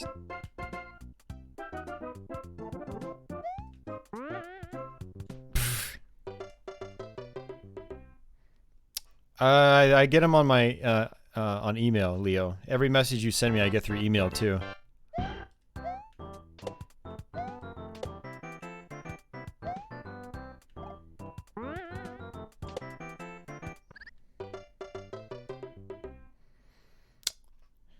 You should make a Super Mario Brothers hack about tacos, because I really want tacos right now.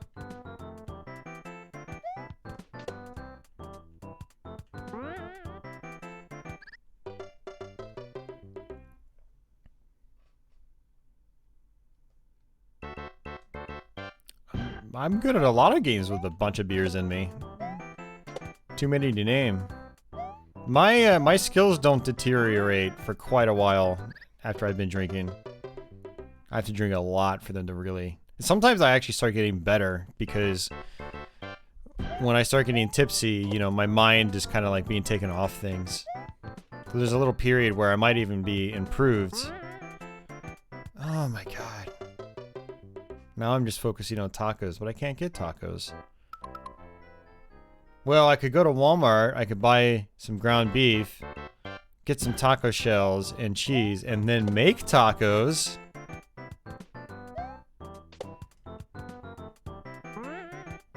I'm kind of boycotting my local Taco Bell for a while because they kept screwing up my orders.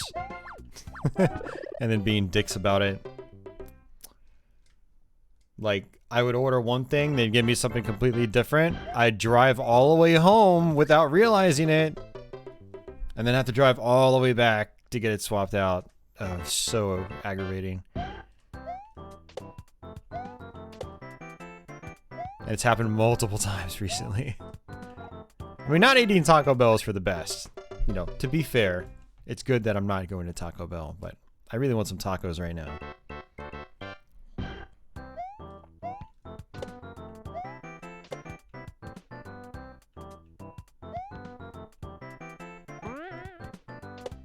There we go. Jeez.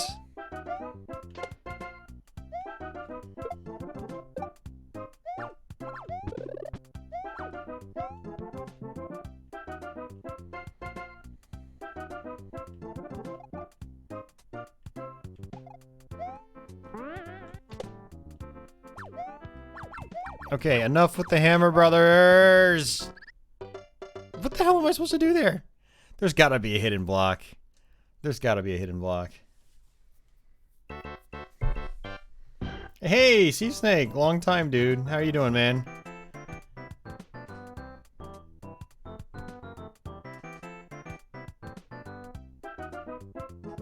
I don't remember, Leo.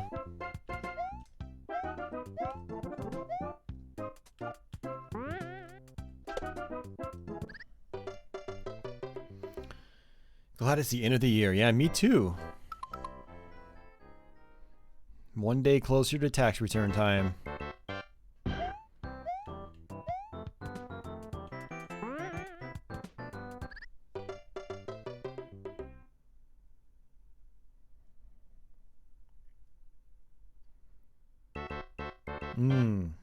What about checkers? I love checkers. I haven't had that in a long time. But when I used to live out in Manassas, it was about 20 minutes away from here. There was a Checkers right across the street from my apartment complex, and I would go there so much.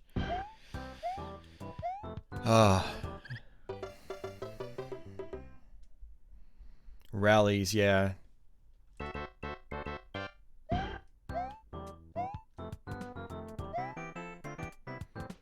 Blah, blah, blah, blah, blah, blah, blah. I'm about to give up here. I'm about to give up. These guys are so annoying. Even when I kill them, they come right back almost immediately. Let's just wait. Look at that!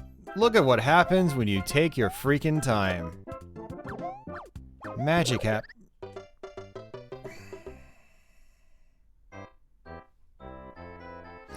Okay.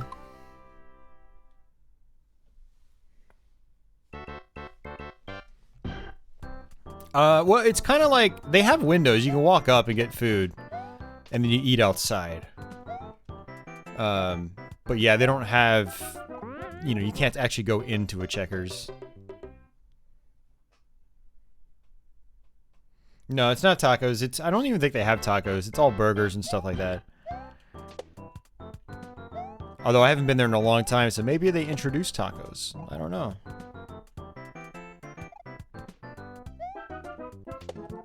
I would actually drive out there right now to get some food, but I'm pretty sure they still close at midnight. They always closed early, earlier than other fast food places. Can we actually make this damn jump? This jump's really hard.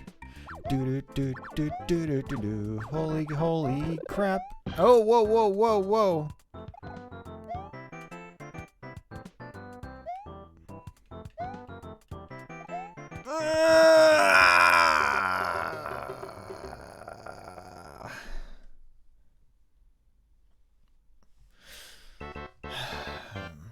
Yeah, Checkers is like Sonic, yeah, a little bit. They don't like, you know, the drive-thru itself is a normal drive-thru. You don't like, you know, people aren't roller skating your food out to you. Weird things like that. Oh, look at that. I don't even, so I can basically just speedrun my way.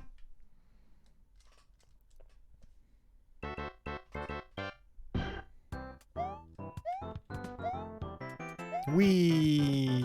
Look at that! I've been making it harder on myself the entire time.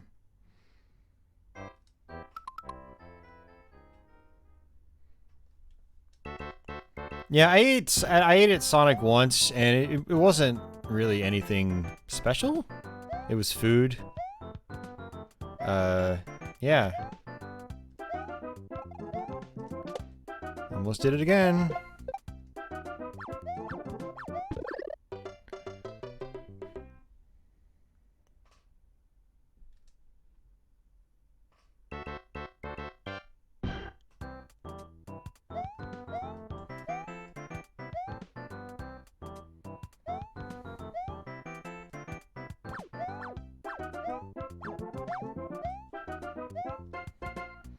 I think I just found the secret to this game. So they want you to speedrun the whole thing.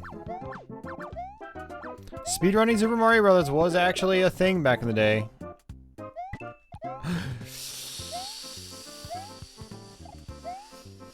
Okay. Give me that damn pole right now. Thank you. Yeah, Five Guys. Yeah, we've got quite a few Five Guys around this area. Haven't been in a long time, but I should go again soon. We got one right up the street from me. Levels are designed to run through quickly as small Mario. Yeah, that's what it feels like.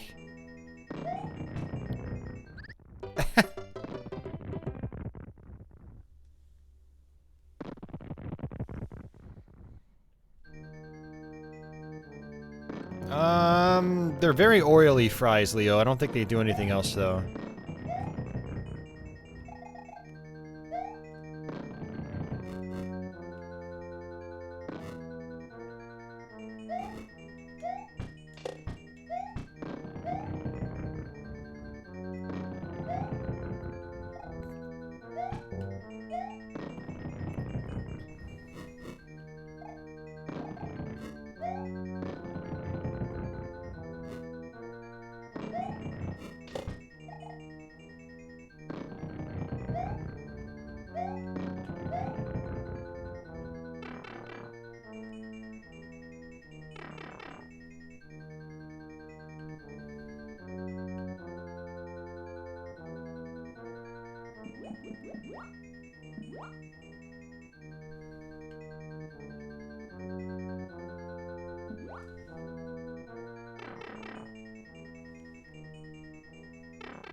This game.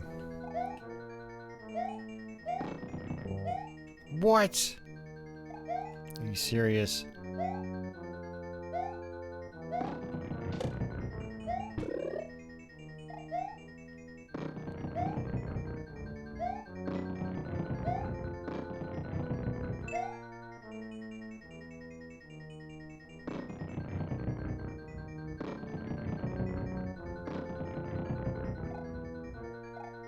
That was a long hallway. I'm trying, game. You're almost out of time.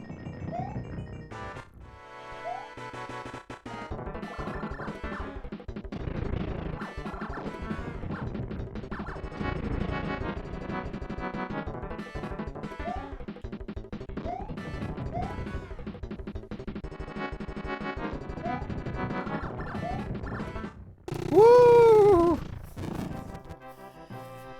Phew. We did it, guys.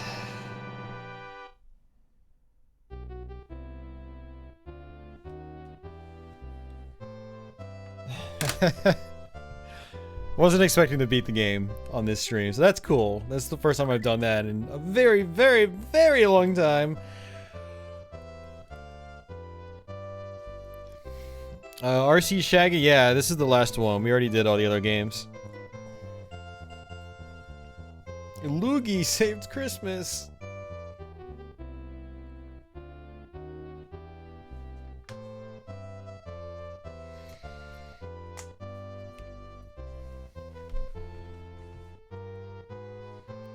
Now try a more difficult quest. Like, we really need a more difficult quest. You won the bet? Yeah, here you go, Leo, 9-1.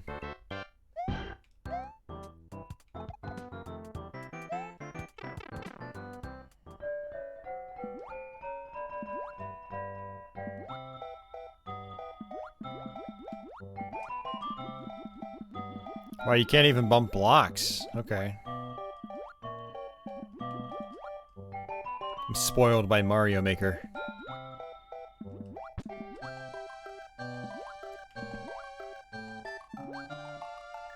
Whoa, slow down. Look at that.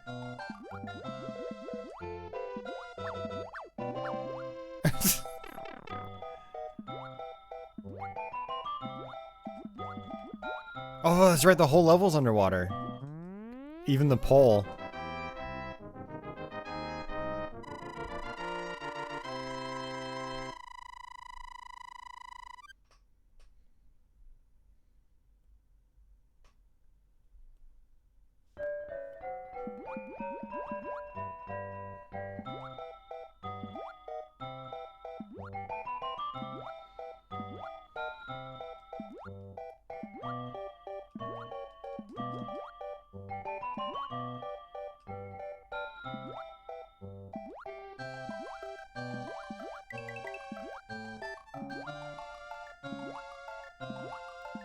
Is that the whole level? It is. Wow. No, there's nothing special to it. It's basically just All-Stars and Mario World on the same cart. That's it. Wait, what? Luigi's sprite is changed from Mario World? On that cartridge specifically? I didn't know that. That's pretty cool.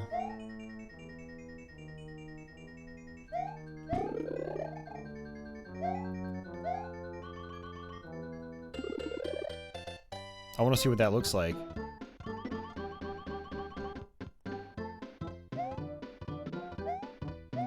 Yeah, well, that's exactly what it was, Christopher. It was a pack-in.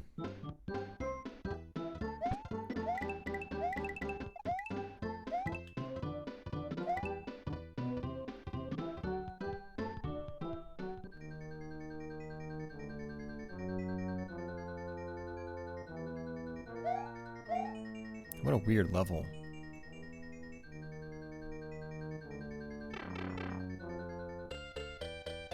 I have a bad feeling about this.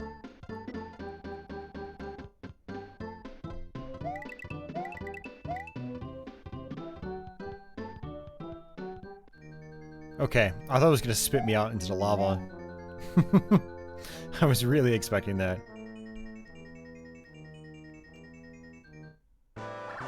Whoa, hey, hey, hey, you.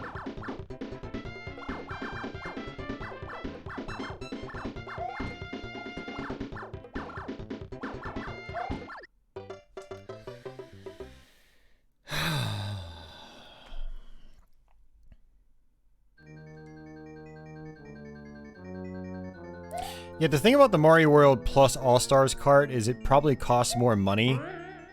It might be cheaper to just buy Mario World on its own and get Mario All-Stars separately. Because I know the Mario World plus All-Stars is less common. And I know, you know, that collector market is ridiculous right now, so... I don't know. You'd have to do your research, though.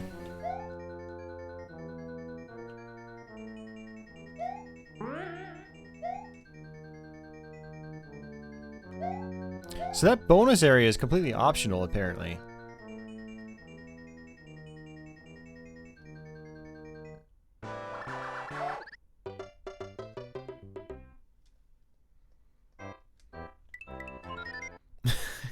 Alright, guys.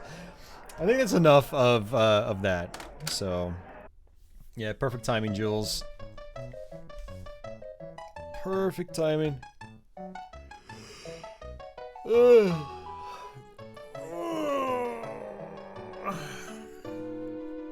Yeah, thank you guys for hanging out. I hope you guys enjoyed that.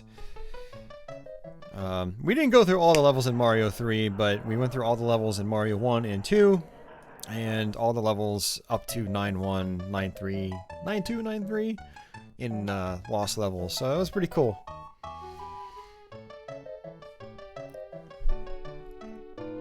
Hard to picture more value for a pack-in.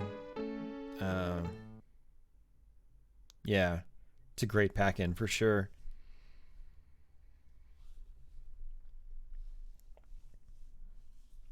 Yeah, I don't really think it's... I mean... Yeah, I can't really think of anything else that would top that, to be honest with you. It's a really great bundle. Yeah, really good stuff. When am I going to do more? I always watch... sorry, watch. My mind isn't working right now. I always stream Thursday nights, and then every other Sunday I post my Let's Plays. It's possible I might stream again Saturday night, but I don't think I'm going to. So, not on YouTube anyway. So, hit me up if you do more. You can turn on your notifications and check back on Thursday nights when I do more. So, that's how YouTube works. Click that bell. You want to be notified when I do stuff here. You can also check my channel page. I've got my schedule listed in the banner. So it's every Thursday, 9 p.m. Eastern Time. So, hey, no problem, Brandon. Thanks for checking it out. You can just run to the top of the level. Yeah, I'll have to look at the footage, Mario. I didn't see a way of doing that. I mean, if there's a hidden block or something, then okay. But yeah, I don't know. I'll have to take a look at the footage. Yep.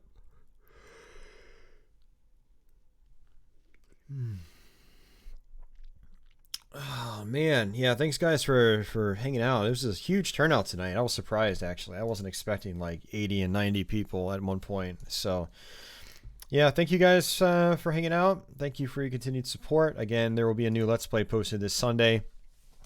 For Patreon backers, hopefully I'll have my scripted video ready for you guys. If not, I'll make a post over on Patreon and let you guys know what the deal is with that.